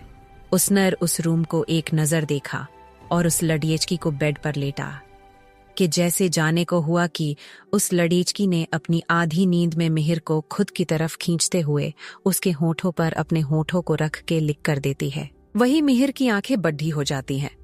उसने उस लड़की से अलग होने की कोशिश किया, लेकिन उसकी हरकत और उसके शरीर बको गर्म देख के उसे इतना तो समझ आ गया कि उसने ड्रग्स लिया है। वह उस लड़की से अलग होके उसे देखने लगता है। उसका छोटा सा मासूम चेहरा, परफेक्ट फिगर, गुलाबी होंठ। ये देख के मिहिर ने खुद सा बोला, कंट्रोल कर। मिहिर खुद को ऐसे कैसे तू किसी लड़की के बारे में ये सब सोच सकता है। लेकिन उस लड़की को खुद की ड्रेस को निकलने की कोशिश करते हुए देख के वह उसके पास जाते से उसके ड्रेस को ठीक करते से कहता है, क्या कर रही हो, ठीक से सो। वही नीचे एक प्राइवेट रूम में एक लड़की उन लड़कों पर गुस्सा करते हुए कहती है, कहाँ है वो। उन लड़कों में से एक लड़का कहता है, वो जाके किसी के गोद में बैठ गई तो हम क्या कर सकते थे, निकल गई हाथ से। ये सुन के वह लड़की गुस्से से कहती है, एक नंबर के निठल्ले हो, तुम सबके सब एक लड़की को कंट्रोल करने को बोला था, उसमें भी तुम्हारी ये हालत है, दफा हो जाओ यहाँ से। उसकी बातें सुन के वह सब वहां से चले जाते हैं। वही एक लड़का हींसते हुए कहता है, कम ऑन अन्या, अभी शांत भी हो जाओ। आखिर किसे अन्या देना चाहती थी उन लड़कों को? क्या मिहिर संभाल पाएगा उस लड़की को? क्या अभेंद्र वसुंधरा की इज्जत से खेलेगा? जानने के लिए पढ़ते रहे ये कहानी। 10 कमेंट मुझे दीजिए और रात तक एक और एपिसोड मिलेगा, वरना कल। चैप्टर कैसा लगा बताना जरूर। ये सुन के वह लड़की गुस्से से कहती है, एक नंबर के निठल्ले हो, तुम सबके सब एक लड़की को कंट्रोल करने को बोला था, उसमें भी तुम्हारी ये हालत है, दफा हो जाओ यहाँ से। उसकी बातें सुन के वह सब वहां से चले जाते हैं। वही एक लड़का हींसते हुए कहता है, कम ऑन अन्या, अभी शांत भी हो जाओ। ये बोल के उसने उसे खुद की तरफ खींचते हुए कहता है और अन्या उसकी गोद में गिर जाती है। वीर की इस हरकत से अन्या के होठों पर हंसी आ जाती है। वीर ने अन्या के बाजू पर अपनी एक उंगली चलाते हुए कहता है, वैसे अन्या, इतना गुस्सा भी सही नहीं है, मेरे गुस्से के लायक भी नहीं है, वो बस जल्दी से वह मिल जाए ताकि मेरे 10 लाख चुकता हो। उसकी बात सुन के वीर अफसोस जताते हुए कहता है, यार, वो तुम्हारी सगी बड्ढी बहन है और तुम उसके साथ ये सब कर रही हो। अन्या ये सुन के कहती है, उस खानदान में पैदा हो जे, ऊपर वाले ने मेरे साथ बहुत ज्यादा गलत किया। उस घर ने 2 है जिनकी वजह से मेरा जिना हराम हुआ है। पहली वो वसुंधरा, चलो उसकी तो कोई बात नहीं है, लेकिन अभी यार धरती, इसने तो मेरा जीना हराम कर दिया हो। धरती को तरह बनो तो आज रात वह जाएंगी उस आदमी के पास और मैं करूंगी एक तीर से 2 निशाने। ये सुन के वीर के होठों पर मुस्कान आ जाती है, लेकिन जब जब वह वसुंधरा को देखता है उसके तन बदन में आग लग जाती है। उसकी वजह से कितनी बेइज्जती हुई थी उसके भाई की। भरे मंडप में उसकी दुल्हन को उस अभेंद्र प्रताप सिंह ने बना लिया और पूरे कुनबे में उसे मुंह दिखाने लायक नहीं रहे थे। वह ऐसे ही सोच रहा था कि अन्या ने उसके चेहरे के आगे चुटकी बजा के कहती है, कहाँ खो गए। वीर ने ना में सर हिला के उसके होठों पर अपने होठों को रखते हुए उसके होठों को बहुत बुरी तरफ से लिक करने लगता है, जिसकी वजह सर अन्या को दर्द होने लगता है और वह उसे खुद से दूर करते हुए कहती है, क्या कर रहे हो तुम, हमेशा मुझे हर्ट क्यों करते रहते हो।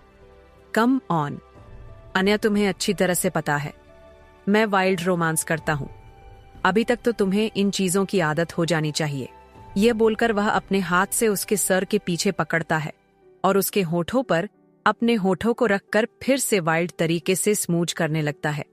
अन्या ने इस बार उसका पूरा साथ देती है। वही वीर के बॉडीगार्ड धरती को पूरे क्लब में खोज लेते हैं, लेकिन वह नहीं मिलती है, तो वह वीर को मैसेज करके बता देता है कि वह नहीं मिल रही है। वीर के रिप्लाई को ना पाके वह सब कार में जाके बैठ जाते हैं। वही मिहिर उस लेडी डीडीएचकी को देख रहा था जिसने अपनी ड्रेस को इधर उधर से खोलने की कोशिश कर रही थी। उसका पूरा शरीर गर्म था। मिहिर ने खुद से बोला, ये लेडी डीडीएचकी पागल हो गई है क्या, पक्का से इसने अच्छे से नशा किया है, कहाँ फंस गया मैं भी।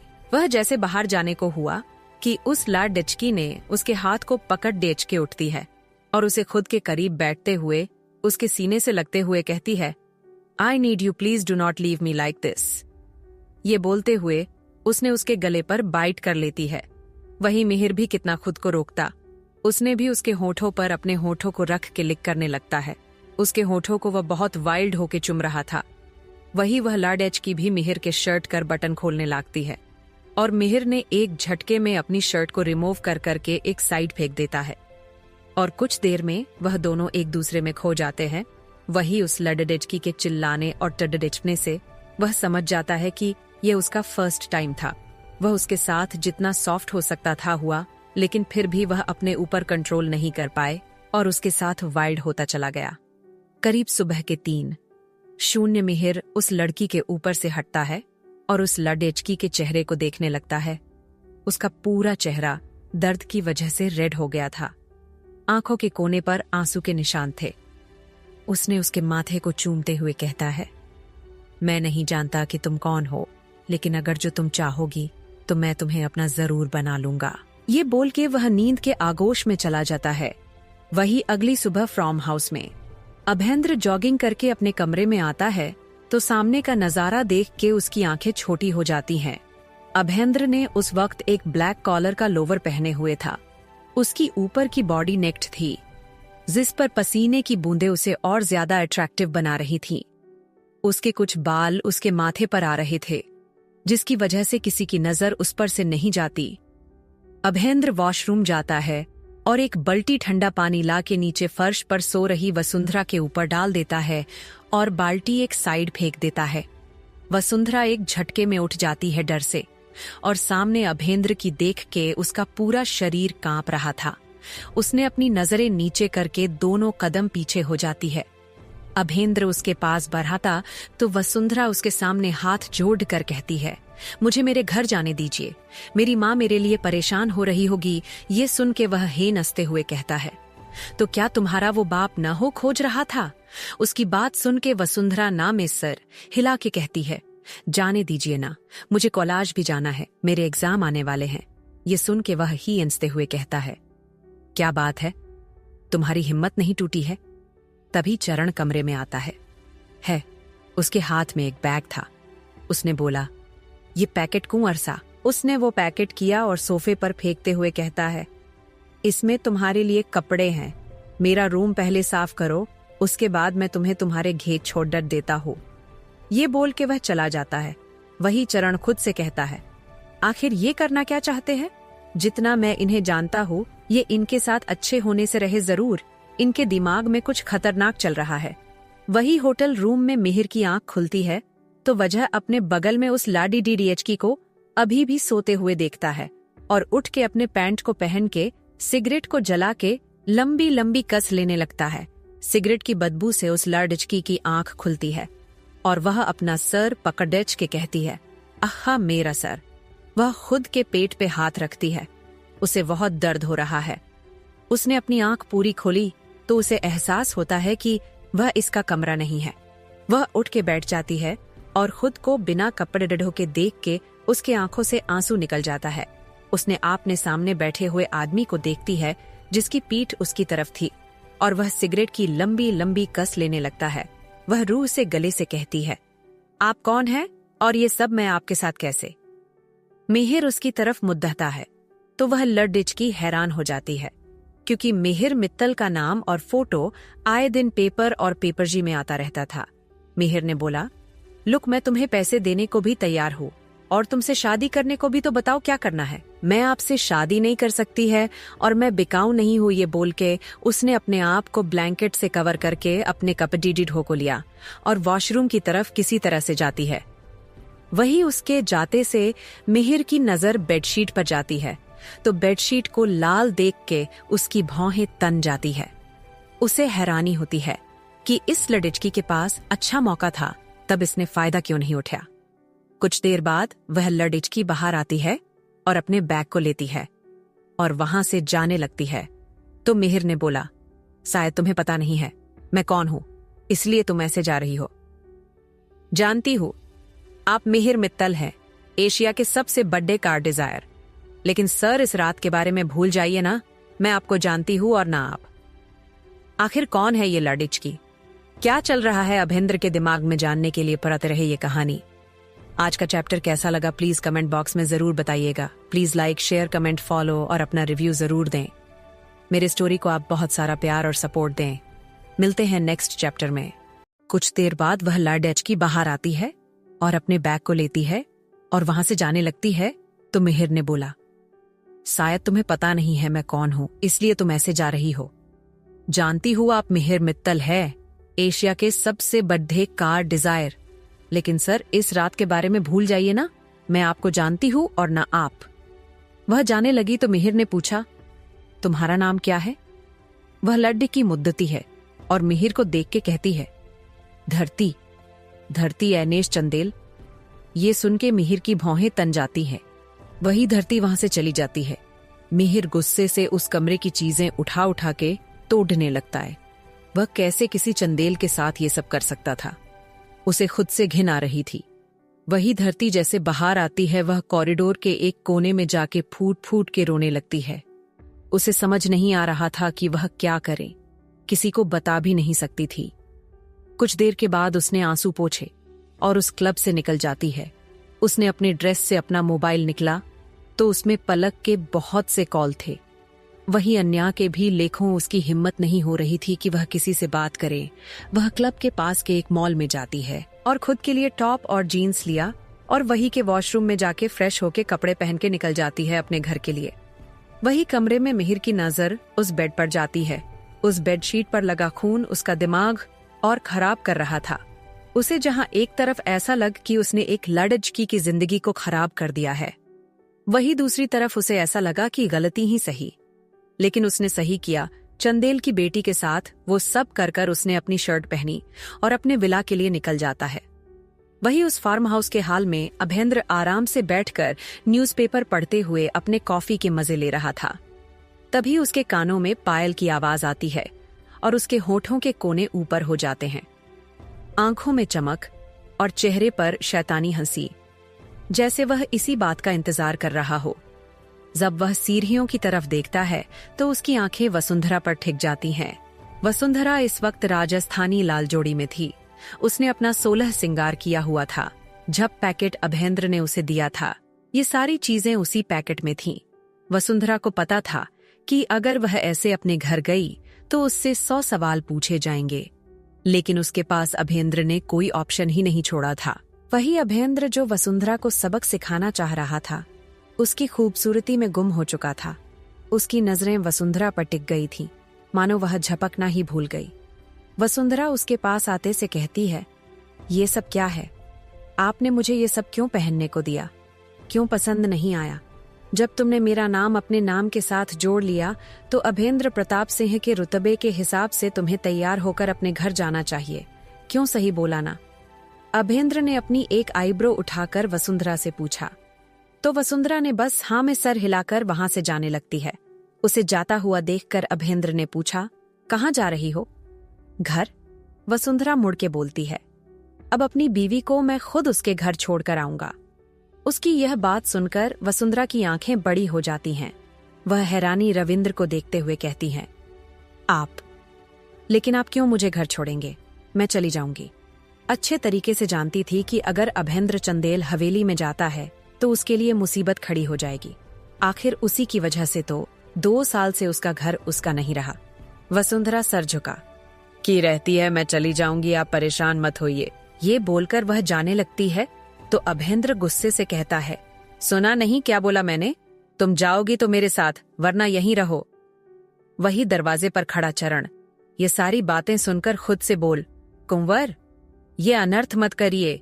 अगर दादी को पता चल गया तो वह न जाने क्या सोचेंगी। अभेंद्र चरण को देख के कहता है, चरण गाढ़ी निकालो, हम खुद अपनी पत्नी को उनके मायके छोड़ के आएगे।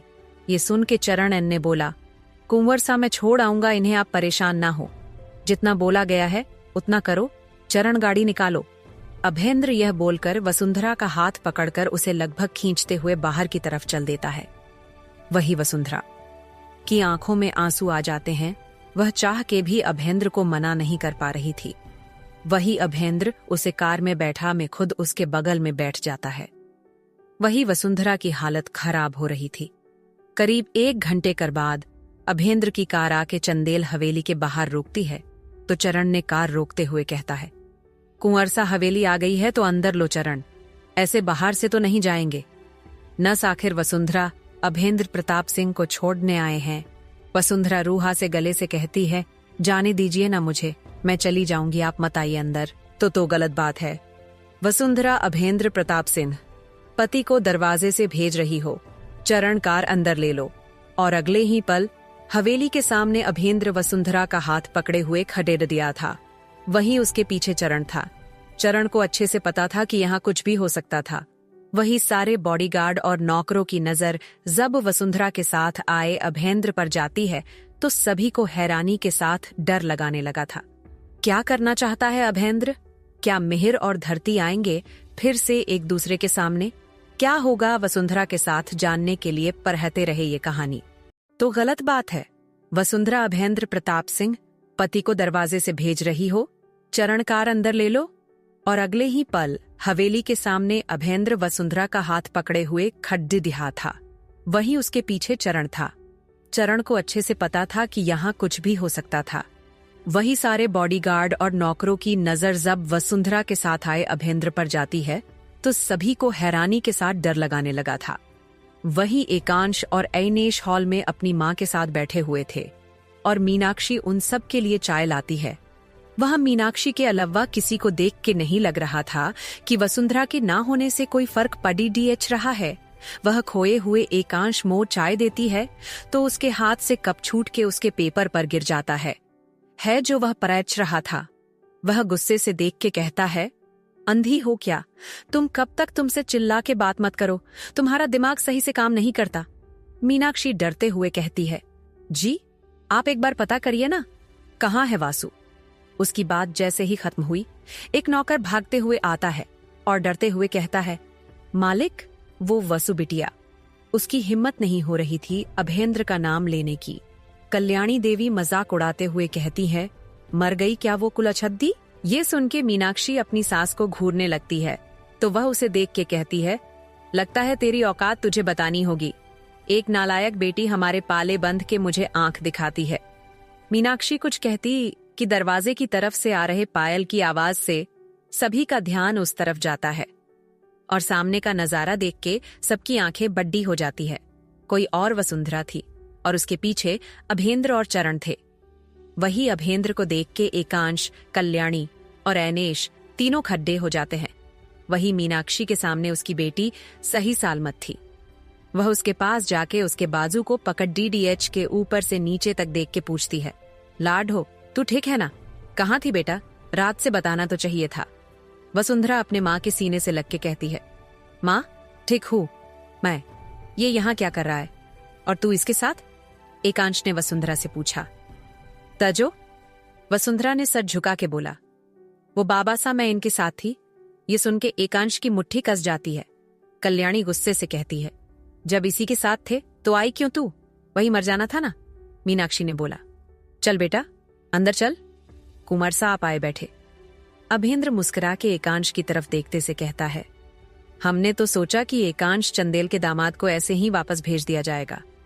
वैसे हमारी पत्नी पूरी रात हमारे कमरे में थी, समझ रहे हो ना एकांश चंदेल। उसकी बात सुन के एकांश ने बोला, अगर इस लड़की के साथ एक कमरे में रह के आए हो तो ले जाओ सजलील लड़की को, वरना ये आज मेरे हाथों से नहीं बचेगी। ये सुन के अभेंद्र हे हंसते हुए कहता है, मन भर गया इसलिए लाया हो। ये सुन के एकांश चिल्ला के कहता है, अभेंद्र प्रताप सिंह जरा आराम से, हमारे कान के पर्दे फट जाएंगे। उसकी बात सुन के मीनाक्षी ने बोला, कुंवर सा आपकी पत्नी है, उस सिंदूर की तो लाज रख लेते जो इसके मांग में भरा है। मीनाक्षी की बात सुन के वह वसुंधरा को घिन की नजरों से देख के कहता है, इस सिंदूर का रिश्ता निभाने के लिए इसके मांग में नहीं भरा, बल्कि तुम लोगों को याद रखने के लिए भरा है, ताकि तुम लोग हर दिन उसके मांग में सिंदूर देखकर अपने गुनाहों को याद रखो कि अब इंद्र प्रताप सिंह ने अपना बदला तुम्हारी इज्जत के साथ लिया। एकांश ने बोला, फिर ठीक है, आज मैं इस सिंदूर और मंगलसूत्र की बेदही खत्म करके इसकी शादी अपने घर के नौकर से करूंगा, क्योंकि अब इसकी जगह किसी राजघराने में तो नहीं रह गई।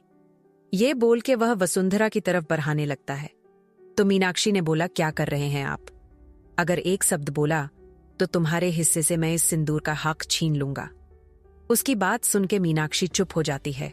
वही वसुंधरा पीछे की तरफ जाते से कहती है, बाबा सा नहीं, नहीं बाबा, सजाने दीजिए हमें। वसुंधरा की उस हालत को देख के जहां अभेंद्र को खुशी मिल रही है, वही चरण के जबड़े कस गए थे।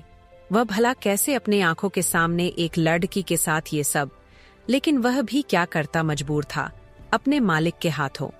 वही एकांश जाता है और वसुंधरा की मांग की तरफ हाथ बढ़ाने को हुआ कि वसुंधरा ने एक झटके में बोला, सजा सजा मंजूर है मुझे। उसकी बात सुन के अभेंद्र की आंख छोटी हो जाती है। उसने खुद से बोला, सजा? कैसी सजा? वही मीनाक्षी ने अभेंद्र को नफरत से देख के बोला, तुम डर राजवाड्यों की दुश्मनी में मेरी बच्ची पीस रही है 2 साल से, और आज आए भी तो उसकी जिंदगी को और तकलीफ से भरने। यह बोलकर वह सुबक सुबक कर रोने लगती है। वही एकांश ने जोर से आवाज दे के कहता है, दैत्या।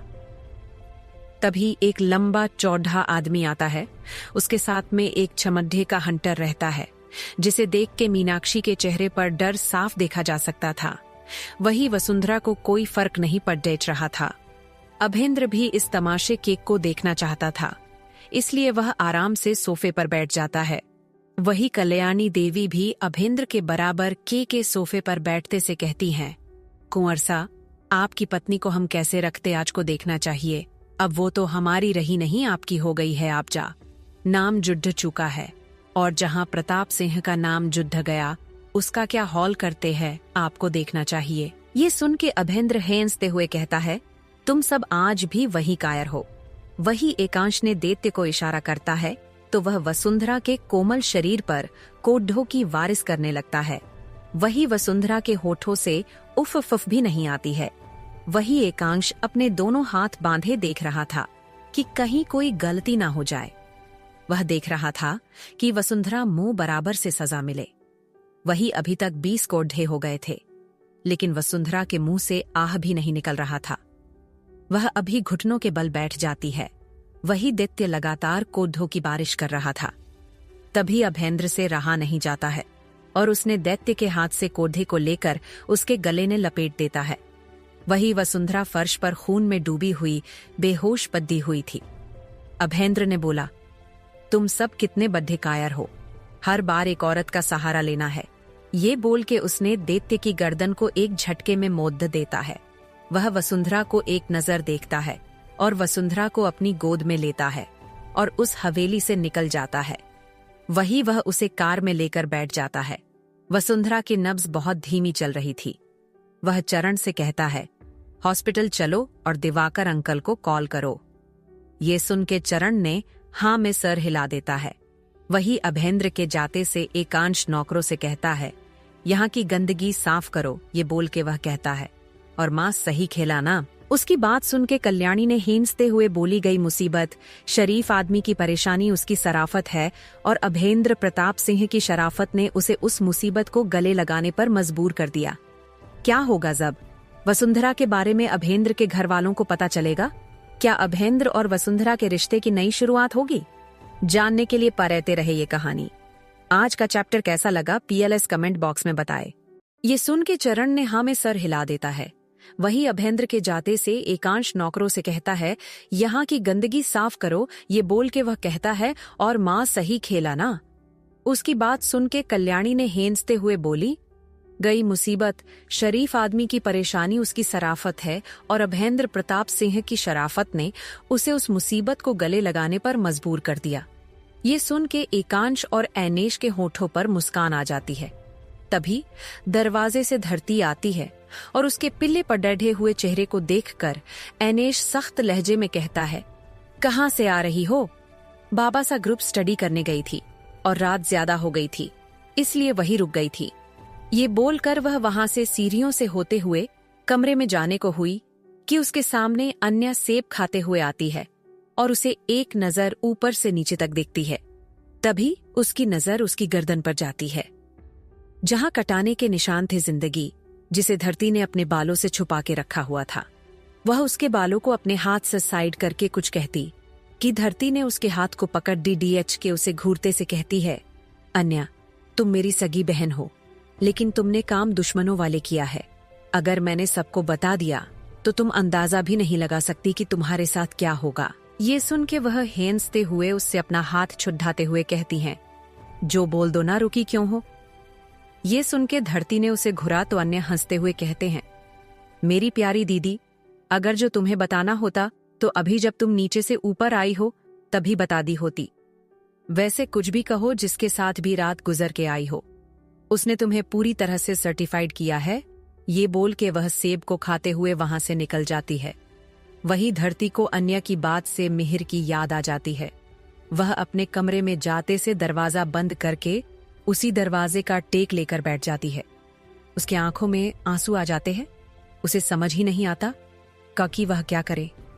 अगर उसने किसी को बता दिया तो उसका मारना तय, क्योंकि उसके ताऊ और बाबा दोनों एक जैसे हैं। ये बोल कि वह खुद में सिमट में ही रोने लगती है। वही मिहिर अपने केबिन में बैठा हुआ था और उसके सामने उसकी हेड डिजायर वियोना उसे आने वाले इवेंट के लिए करके मॉडल दिखा रही थी।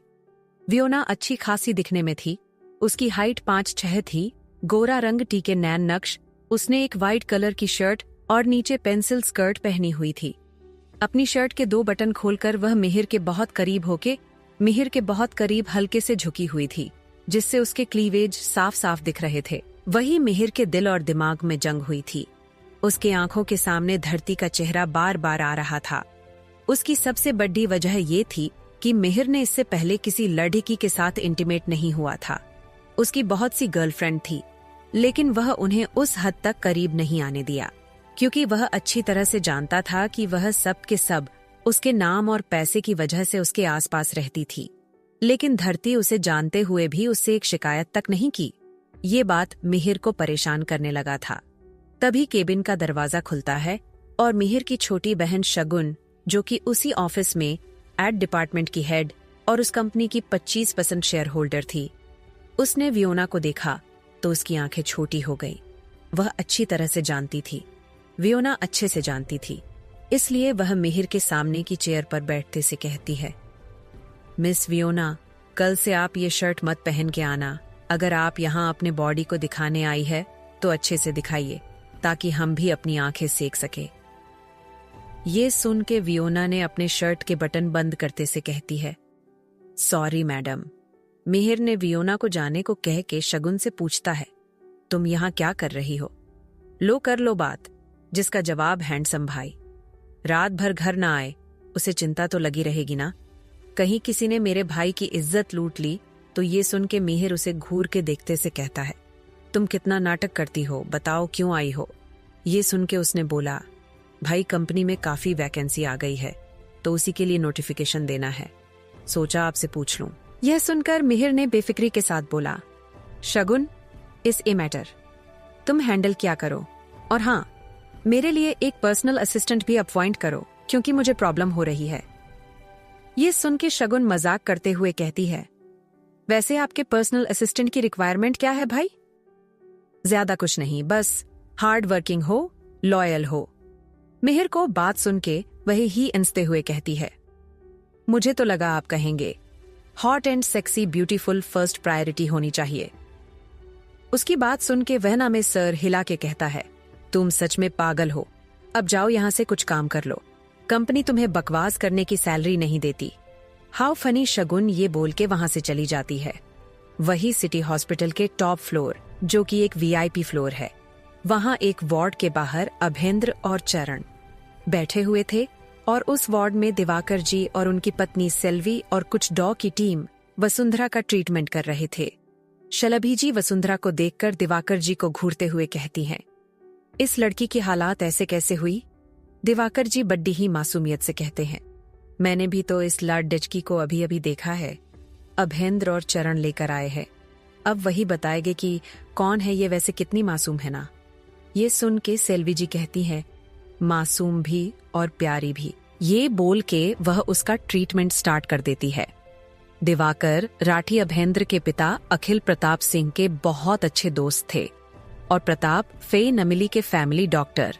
वही दिवाकर राठी की पत्नी सैलरी राठी का चंदेल परिवार के साथ एक रिश्ता था और वह था मीनाक्षी की बड़ी बहन होने का।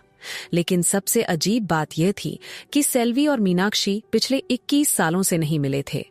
अब यह क्या राज था, ये तो महादेव ही जाने। करीब 3 घंटे के बाद अभेंद्र चरण दिवाकर और सेल्वी दिवाकर के केबिन में बैठे हुए थे। अभेंद्र ने पूछा, राठी अंकल जिंदा है वो कि मर गई?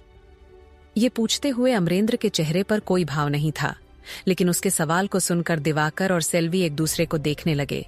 सेल्वी ने अभेंद्र अपनी गोद में खिलाया था, इसलिए उसे अभेंद्र से किसी भी बात को करने में डर नहीं लगता था।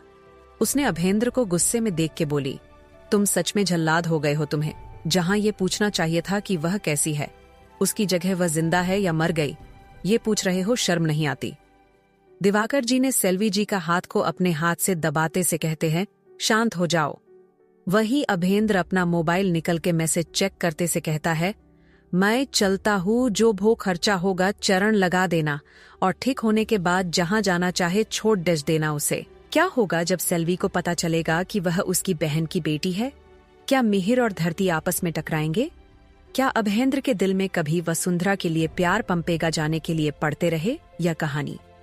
आपको आज का चैप्टर कैसा लगा प्लीज कमेंट बॉक्स में जरूर बताया करें। आपकी जो भी राय है आप कमेंट में बोला करें। उम्मीद है कि मैं कम से कम 10 कमेंट डिजर्व करती हूँ। और चैनल को सब्सक्राइब कर ले please, like share comment follow me. मिलते हैं नेक्स्ट चैप्टर में।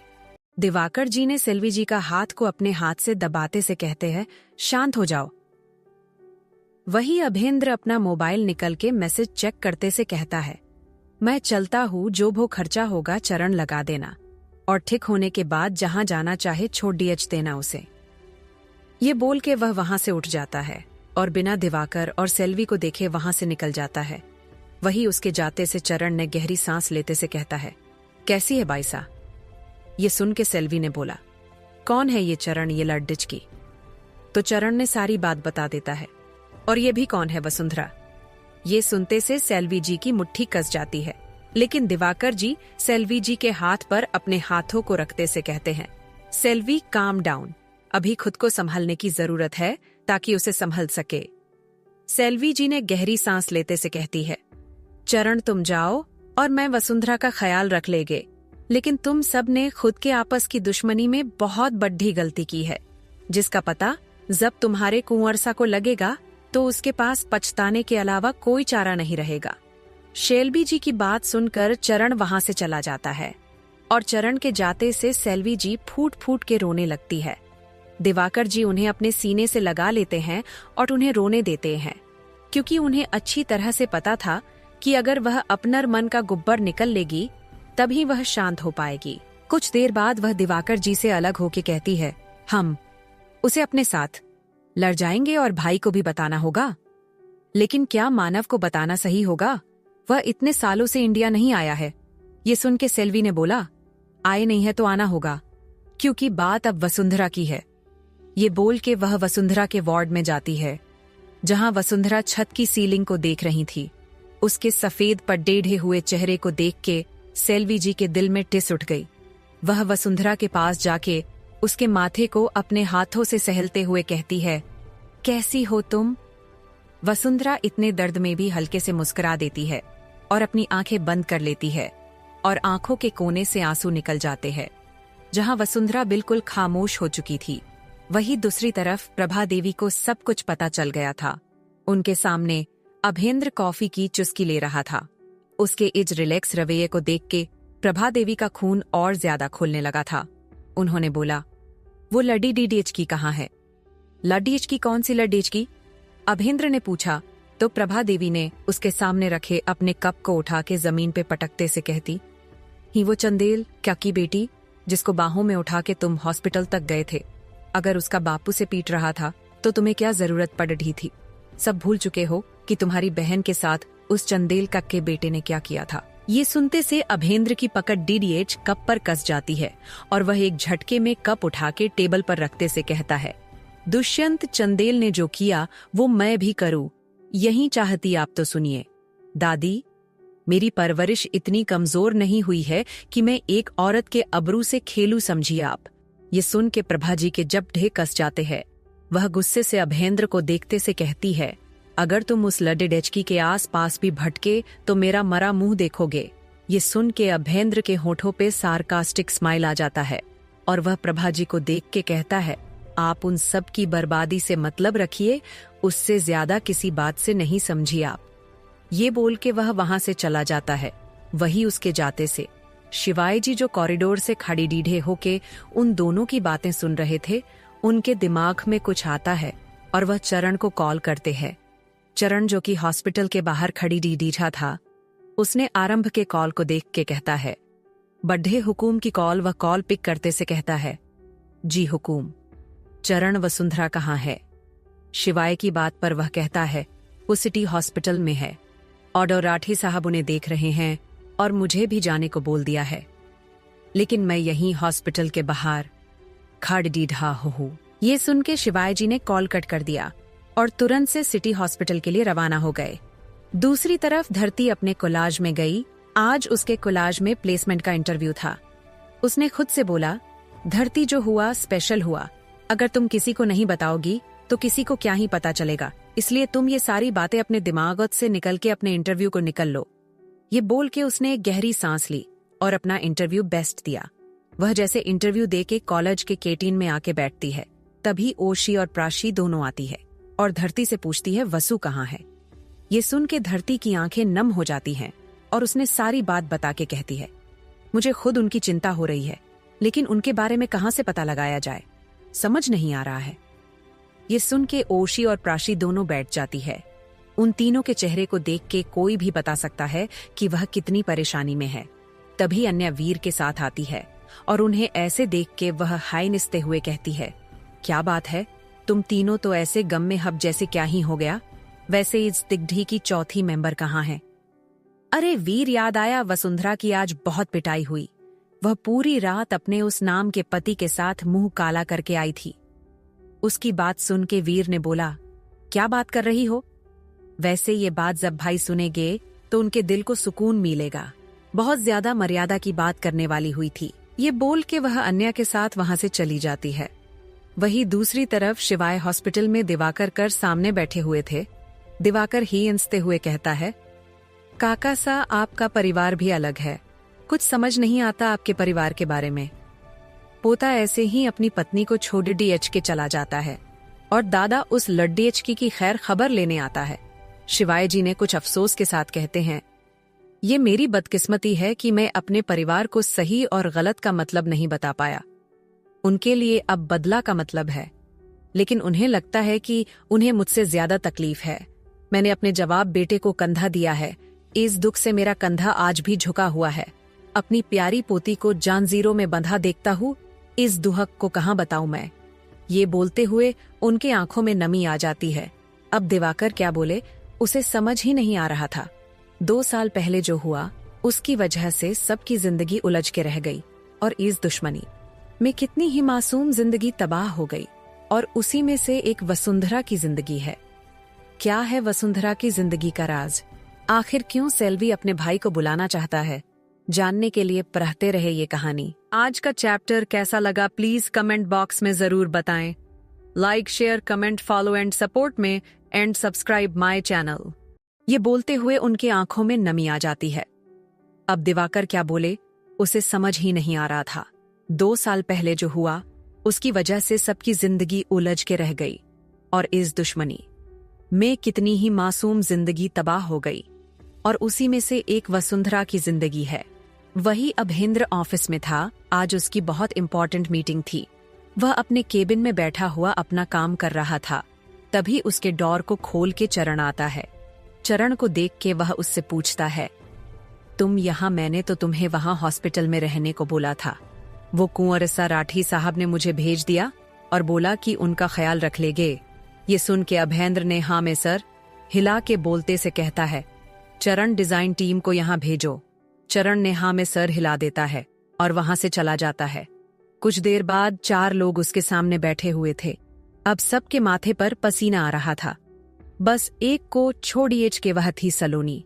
वही सलोनी जिससे अभेंद्र की शादी प्रभाजी कराने वाली थी। अभेंद्र को इस बारे में कुछ पता नहीं था, और अगर पता भी होता तो उसे किसी लड़ीचकी से कोई मतलब नहीं था। उसने सबके डिजाइन देखने के बाद कुछ गुस्से में कहता है, लगता है अब तुम लोगों को काम करने का मन नहीं है, तो बेहतर है कि तुम सब के सब रिजाइन करो और यहाँ से दफा हो जाओ। उसकी बात सुनकर तीनों एम्प्लॉय थर थर कांपने लगते हैं। फिर सलोनी अपने आप को साबित करने के लिए पूछती है, सर क्या हुआ? ओ रियली मिसेस सलोनी, आपको नहीं पता कि मैं क्या बोल रहा हूं। ये डिजाइन है आपकी टीम के। मैंने बोला था कपल डिजाइन होगा, फैमिली डिजाइन होगा, और यहां मुझे सिंगल डिजाइन दिखाया जा रहा है। मैं ये लेकर जाऊंगा फ्रांस। उसकी बात सुन के सलोनी ने बोला, सर आपने मेरी टीम का डिजाइन दिखा, लेकिन मेरा नहीं। प्लीज एक बार आप इसे देखें, उम्मीद है आपको पसंद आएगी। उसने जैसे ही बोला अभेंद्र की भौहें तन जाती हैं। उसने उस फाइल को सलोनी के हाथ से लिया और उस फाइल को बिना देखे ही डस्टबिन में डाल देता है। उसके इस हरकत से चारों हैरान हो जाते हैं। सलोनी गुस्से में होती है, अपनी चेयर से उठती है और अभेंद्र से पूछती है, सर आपने ऐसा क्यों किया? मेरे 2 महीने की मेहनत आपने देखा तक नहीं और उसे डस्टबिन में डाल दिया। ये सुनकर अभेंद्र के होठों पर डेविल स्माइल आ जाता है। उसने सलोनी को ताना देते से कहता है, आई थिंक टीम वर्क था मिस सलोनी, और मेरी कंपनी में टीम वर्क का मतलब टीम वर्क होता है। लेकिन आपने क्या समझा कि आप अपनी टीम से अलग कोई डिजाइन बनाएंगे और मुझे प्रेजेंटेशन में देंगे तो मैं उसे एक्सेप्ट करूंगा, बल्कि आप अगर अपनी टीम को लीड करती तो मुझे ज्यादा खुशी होती है। चारों को 2 ऑप्शन दिया जाता है, या तो अभी के अभी रिजाइन करके यहाँ से निकल जाइए या इंटर्न बन जाइए, 6 मंथ के लिए काम करो ताकि तुम्हें पता चले कि काम कैसे किया जाता है टीम वर्क में। ये सुन के वह तीनों तो तुरंत से इंटर्न बनने को तैयार हो गया। लेकिन सलोनी अपने गुस्से में अभेंद्र से बदतमीजी से बात करते हुए कहती है, मैं इस कंपनी की होने वाली फ्यूचर मालकिन हूँ, आपकी होने वाली पत्नी हूँ। आप कैसे मुझसे ऐसी बात कर सकते हैं? मैं रिजाइन क्यों दूं और इंटर्न क्यों बनूं? उसकी बात सुन के उसकी मुट्ठी कस जाती है और वह चिल्ला के कहता है, अभी के अभी इस कंपनी से निकल जाओ, वरना तुम सोच भी नहीं सकती कि मैं तुम्हारे साथ क्या करूंगा। उसके सर्द आंखों को देखकर सलोनी की रीढ़ की हड्डी तक कांप जाती है। उसे अब जाकर एहसास हुआ कि उसने क्या किया है। प्रभाजी और उसके पिता ने यह बात छुपाने के लिए बोले तजे, लेकिन उसने अपने गुस्से पर काबू न रखते हुए अभिनेंद्र के सामने सारी बातें बोल दी। सलोनी कुछ कहती कि 2 बॉडीगार्ड अंदर आते हैं और सलोनी को उसके बाजू से पकड़कर ले जाते हैं।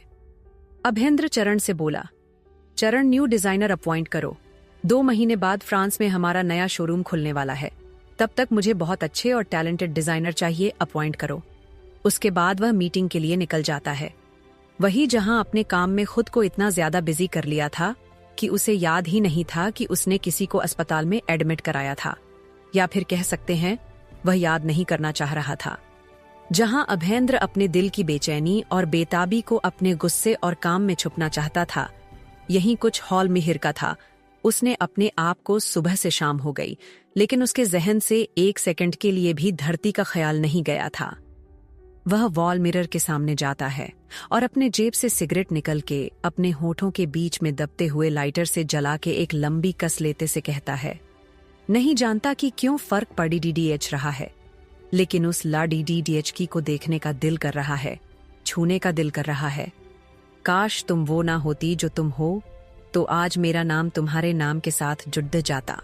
ये बोलते हुए उसने फिर से एक लंबी कस लेता है। वही इन सब जज्बात से दूर वसुंधरा हॉस्पिटल बेड पर बैठी हुई अपने सामने खड्डीडी उस औरत को ध्यान से देख रही थी, जो उससे ये बोली कि वह उसकी मौसी है।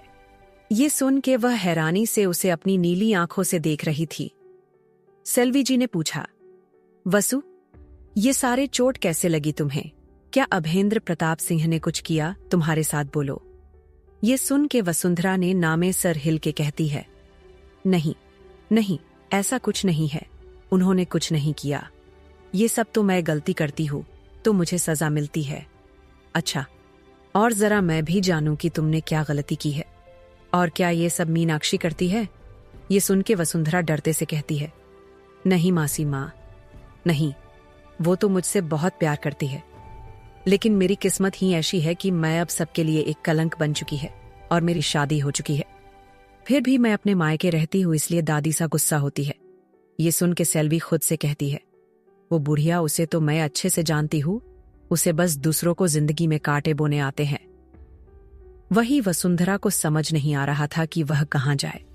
उसके पास तो रहने की कोई जगह ही नहीं है, वह अपने घर नहीं जा सकती और हॉस्पिटल में कितने दिन रहेगी। तभी सेल्वी कहती है, वसु, तुम मेरे साथ चलोगी मेरे घर? वहां तुम्हारा एक भाई है, वह तुम्हें देख के बहुत खुश होगा।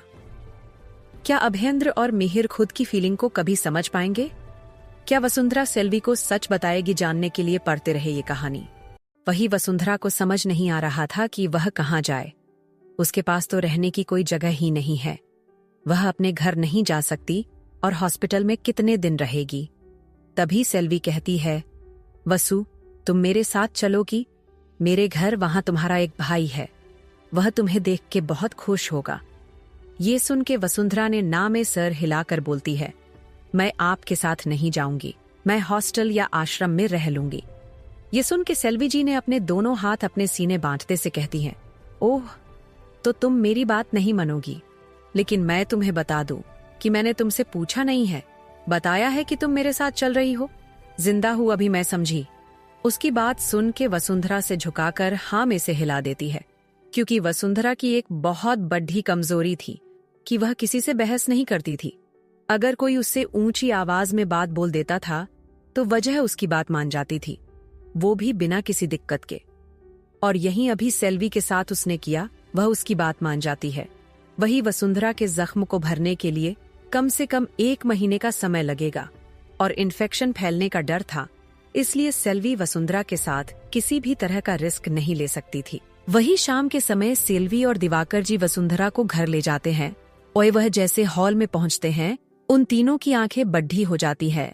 सेल्वी जी को जहां गुस्सा आ रहा था, वही दिवाकर जी को, तू मेरा हीरो, ओ सुबह होने ना दे, साथ खाने ना दे, एक दूसरे को हम सोने ना दे, मैं तेरा हीरो, ओ हान हीरो, ओ हाँ हीरो, मैं तेरा हीरो, हम पे करती है खर्चे, जिंदगी ने ऐसा धोया, मैं जान बचा के सोया, सूरज से मैंने बोला, ये बोला सुबह होने न दे। सेल्वी जी उस लड्डे अचके को घूर के देखने लगती है। दिवाकर जी ने सेल्वी जी के हाथ में डंडा देते से कहते हैं, इन तीनों की शिफ्ट थी आज और ये तीनों यहाँ पार्टी कर रहे थे। ये सुन के सेल्वी जी को गुस्सा आ जाता है। वही वह लड्डी अच का मूर्ति बनके अपनी माँ को देख रहा था। ये गौरव था, उसने साथ उसके दोनों दोस्त आशुतोष और सूरज थे। ये तीनों मेडिकल स्टूडेंट है। इस सिटी कॉलेज में ही अपनी प्रैक्टिस स्टार्ट किया इन तीनों ने, सेल्वी जी के अंडर में। गौरव को ऐसे देख के आशुतोष और सूरज भी देखने लगते हैं, तो अपने सामने अपनी तबाही देख के वह दोनों भी मूर्ति बनकर अपनी खौफ से भरी आंखों से सेल्वी जी को देख रहे थे। सूरज ने बोला, आज तो इनकी दोनों सर्जरी थी ना, तो ये यहाँ क्या कर रही है? गौरव ने बोला, हाँ भाई, मुझे भी यही बोला गया था कि ये और डॉक्टर अनुराग दोनों आज ऑपरेशन अटेंड करने वाले थे। आशुतोष ने बोला, तैयार हो जाओ, वह आज ऑपरेशन ना करें, लेकिन आज हमारा ऑपरेशन यह दोनों मिलकर जरूर करने वाले हैं। साल्वी जी उन तीनों के पास आते हैं और डंडे को अपने हाथ में मजबूती से पकड़कर उन तीनों के पैरों में लगातार करने लगती है, जिससे वह तीनों बंदरों की तरह उछलने लगते हैं। आशुतोष ने बोला, डॉ सेल्वी क्या कर रही है? डॉ बजाज वही जवाब देख रहे हैं, आपको समझ में नहीं आ रही है चीजें। ये बोल के वह उन तीनों को बहुत मारती है, लेकिन उन लेडी डीएचको ने एक बार भी सेल्वी को नहीं रोका। सेल्वी थक के वही सोफे पर बैठ जाती है, तो सूरज जाके सेल्वी जी के लिए पानी देते से कहता है, डो आप बूढ़ी हो गई हो। वही अपने सामने का नजारा देख के वसुंधरा को जहां डराना चाहिए था, उसके होठों पर हंसी आ जाती है और वह जोर जोर सड्डी हेंसने लगती है। उसकी हंसी से उन लड्डकों की नजर सामने खड्डी लड्डकी पर जाती है, जिसके चेहरे से मासूमियत झलक रही थी। वही आशुतोष की नजर वसुंधरा पर टिक गई थी, वह उसे हिंसते हुए देख रहा था। वही सेल्वी वसुंधरा को हिंसते हुए देखती है, उसकी हंसी उसे किसी की याद दिला देती है। सेल्वी जी खुद से कहती हैं, महादेव, क्या आपको इस बच्ची पर तरस नहीं आता है? आखिर आप क्या चाहते हैं? आपकी लीला आप ही जाने। वसुंधरा उन सबको खुद को देखती पाती है तो अपनी नजरें नीचे कर लेती है। उसे चुप और डरा हुआ देख के गौरव ने पूछा, मॉम, हु इज दिस? ये वसु है, मेरा मतलब है वसुंधरा, तुम्हारी बहन। अपनी मॉम की बात सुन के वह हिंसते हुए कहता है, ये कब पैदा हुई? मैं तो आज पहली बार मिल रहा हूं। उसकी बात सुन के सेल्वी जी उसके हाथ पर मारते हुए कहती हैं, बहुत बोलते हो तुम, अब जाके इसका कमरा दिखा दो और हॉस्पिटल जाने सारे। तुम तीनों तो 2 घंटे के अंदर तैयार होकर वसुंधरा को शॉपिंग पर ले जाओ। और उसकी जरूरत का सारा सामान उसे दिला दो। वसुंधरा अपनी मौसी की बात सुनकर नाम है सारी लाते हुए कहती है, मौसी मुझे कुछ नहीं चाहिए। वसुंधरा की बात सुनकर सेल्वी जी उसे घूरते हुए कहती हैं, तो क्या एक जोड़ी कपड़े में जिंदगी बिता लोगी? तभी आशुतोष कहता है, डोंट वरी आंटी, मैं मिस मासूमियत को बेस्ट ड्रेस दिलाऊंगा। अगर इतनी सारी गर्लफ्रेंड थी उनका कुछ तो फायदा होगा मुझे। वह पांचों आशुतोष को देखने लगते हैं। वह खुद से कहता है, कुछ ज्यादा ही बोल दिया क्या? सूरज ने बोला, मिस्टर बजाज कौन मिस मासूमियत? तो आशुतोष ने अपने दिल पर हाथ रखते हुए कहता है, वसु मेरी मिस मासूमियत। उसकी इस तरह की अजीब बात सुन के सेल्वी जी उसके कान मोदते हुए कहती हैं, कुछ ज्यादा बोलने लगे हो तुम, बिल्कुल परेशान मत करना तुम। वसु गौरव के साथ जाओ। वही शाम के समय सभी सिटी के बेस्ट मॉल में थे और वसुंधरा अपने लिए ड्रेस देख रही थी, लेकिन उसके साथ ये प्रॉब्लम हो रही थी कि उसे जो ड्रेस पसंद आ रही थी वह काफी महंगा होता था। वही आशुतोष ये बात नोटिस कर रहा था कि वसुंधरा ड्रेस को खुश होकर देख रही थी, लेकिन जैसे वह प्राइस टैग तो उसका चेहरा उतर जाता। आशुतोष ने सर हिलाकर खुद से बोला, कुछ बात तो है तुम्हारे में मिस मासूमियत, वरना अभी मेरी गर्लफ्रेंड होती तो वह प्राइस टैग देखती ही नहीं। वही सूरज और गौरव दोनों शॉप के सामने खड़ी होकर लड़ेचकियों को ताड़ रहे थे, क्योंकि अभी तक वह सिंगल थे। सूरज ने बोला, क्या यार, इस साल भी लगता है सिंगल ही कट जाएगा। वही वसुंधरा को 2 पैकेट बाहर आते हुए देख के गौरव ने बोला, ये क्या है? वो मेरी शॉपिंग हो गई, घर चले मैं थक गई हूँ। ये सुनकर गौरव और सूरज ने हमें सर हिलाया और आशुतोष को खोजने लगते हैं। मैं आशुतोष के हाथ में और उसके पीछे 2 स्टाफ को देखकर सूरज और गौरव की आंखें छोटी हो जाती हैं। सूरज ने आशुतोष को ताना देते हुए कहता है, शॉपिंग हम वासु करने आए थे, तुम्हारी नहीं। लेकिन आशुतोष कहाँ सुनने वाला था। उसने अपने कंधे हो चुका है और दोनों स्टाफ को अपने पीछे आने का इशारा किया और वह सभी आशुतोष के पीछे चले जाते हैं। आखिर क्या राज छुपा है वसुंधरा की जिंदगी में? एकांश चंदेल ने क्या किया था अभेंद्र के परिवार के साथ? और क्या आशुतोष वसुंधरा से करेगा अपने दिल की बात? जाने के लिए पढ़ते रहे मेरी यह कहानी। आज का चैप्टर कैसा लगा प्लीज कमेंट बॉक्स में जरूर बताएं। Like, share, comment, follow and subscribe my channel. मिलते हैं नेक्स्ट चैप्टर में। लेकिन आशुतोष कहाँ सुनने वाला था। उसने अपने कंधे हो चुका है और दोनों स्टाफ को अपने पीछे आने का इशारा किया और वह सभी आशुतोष के पीछे चले जाते हैं। वही सब उसके पीछे जाते हैं। तभी वसुंधरा, जो कि अपने बैग को देख के सोच रही थी, कहीं उसने ज्यादा शॉपिंग तो नहीं कर ली, क्योंकि खुद के पैसे सीखी हुई शॉपिंग पर आदमी को इतना सोचा नहीं पड़ता।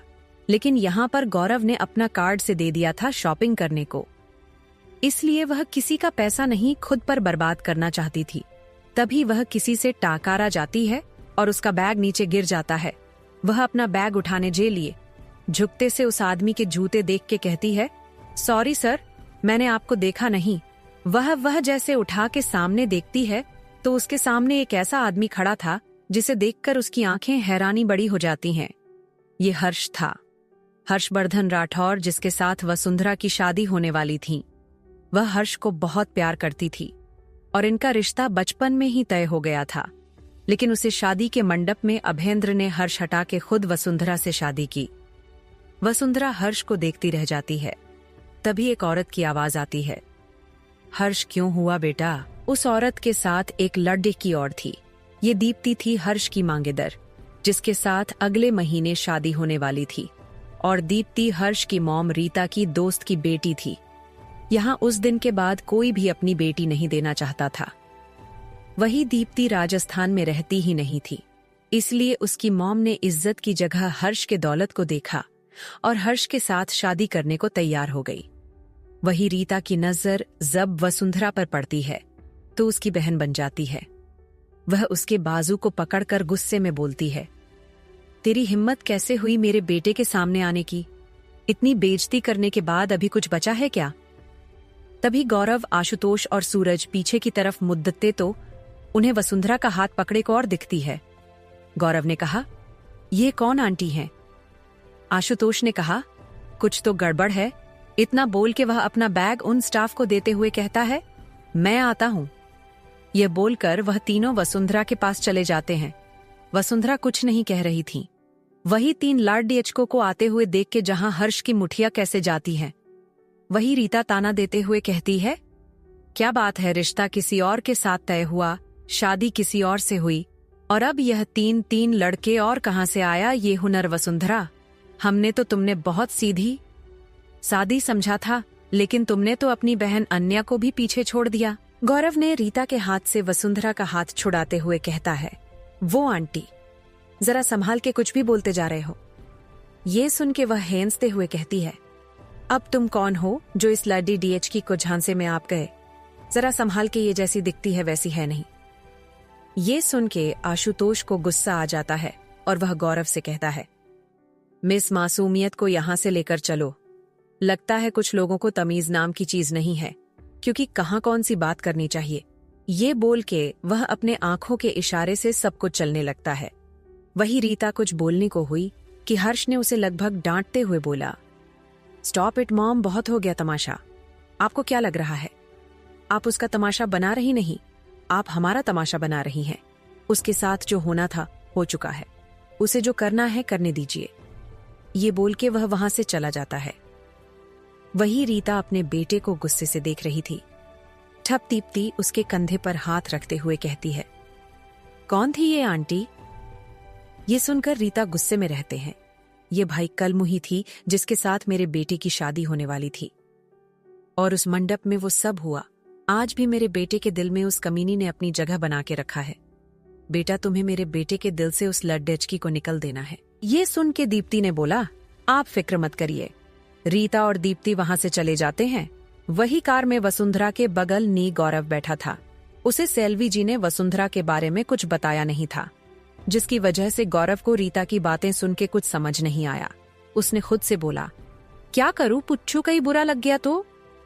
वही वसुंधरा को यह पता था कि उन तीनों के मन में उसके लिए सवाल पैदा हो चुके थे, इसलिए वह खिड़की के बाहर देखते हुए बिना किसी भाव के कहती है, उसे लड़की का नाम हर्ष है। मेरी उसके साथ तो शादी फिक्स हुई थी, लेकिन नहीं हुई मेरी शादी। भरे मंडप में किसी और के साथ हो गई, जिसकी वजह से उसकी बहुत बेइज्जती हुई, तो जाहिर सी बात है उसकी मां को गुस्सा आएगा ही मुझ पर। ये सुन के आशुतोष की पकड़ स्टीयरिंग पर कस जाती है, लेकिन वह कुछ कहता नहीं। लेकिन सूरज जो उसके बगल में बैठा हुआ था और पीछे मुड़कर वसुंधरा को देखते से कहता है, लेकिन वसु, इसमें तुम्हारी क्या गलती? वैसे तुम अपने पति से झगड़ा करके आई हो आंटी के घर। ये सुन के वसुंधरा हंसती है, लेकिन उसकी हंसी में बहुत दर्द था। उसने बोला, पति क्या होता है मैं जानते ही नहीं। शादी के मंडप में ही मुझे वह छोड़कर चले गए, और आज पूरे 2 साल हो गए, लेकिन हम दोनों साथ में रहना तो दूर की बात है, मैंने उनकी शक्ल जी भर के कभी देखी ही नहीं। ये सुन के आशुतोष ने पूछा, नाम क्या है उस आदमी का? वसुंधरा अभेंद्र को बदनाम नहीं करना चाहती थी। एबेंद्र के बारे में उतने ही लोगों को पता है जितने उसके नजदीकी हैं, वरना वह कभी भी किसी के सामने अभेंद्र का नाम नहीं लेती। वसुंधरा ने बोला, जब रिश्ता ही नहीं है तो फिर नाम लेने का क्या फायदा? उसकी बात सुन के आशुतोष ने उसे ताना देते हुए बोला, ये सही है, अगर रिश्ता नहीं है तो भी उस आदमी के नाम का ये काला मोती अपने गले में लटका कर घूम रही हो, उसके नाम का सिंदूर अपने बालों में छुपा के रखा है। वसुंधरा के पास कोई जवाब नहीं था। वही आशुतोष की बात पर सभी चुप हो जाते हैं। यह पहली बार था कि वह तीनों दोस्त एक साथ रहने के बाद भी चुप थे। वहीं दूसरी तरफ अभेंद्र अपने फार्म हाउस पर आ गया था। वह सीधे अपने कमरे में जाता है तो उसे उस कमरे में एक भीनी सी खुशबू आती है। उसे याद आता है कि वह वसुंधरा को जब से लेकर गया था, अभी वह उस कमरे में आया था। उसकी खुशबू जैसे उस कमरे में बस गई थी। अभेंद्र ने अपनी आंखें बंद करके उस खुशबू महसूस करते हुए कहता है, तुम्हारी खुशबू मुझे बेकरार कर रही है।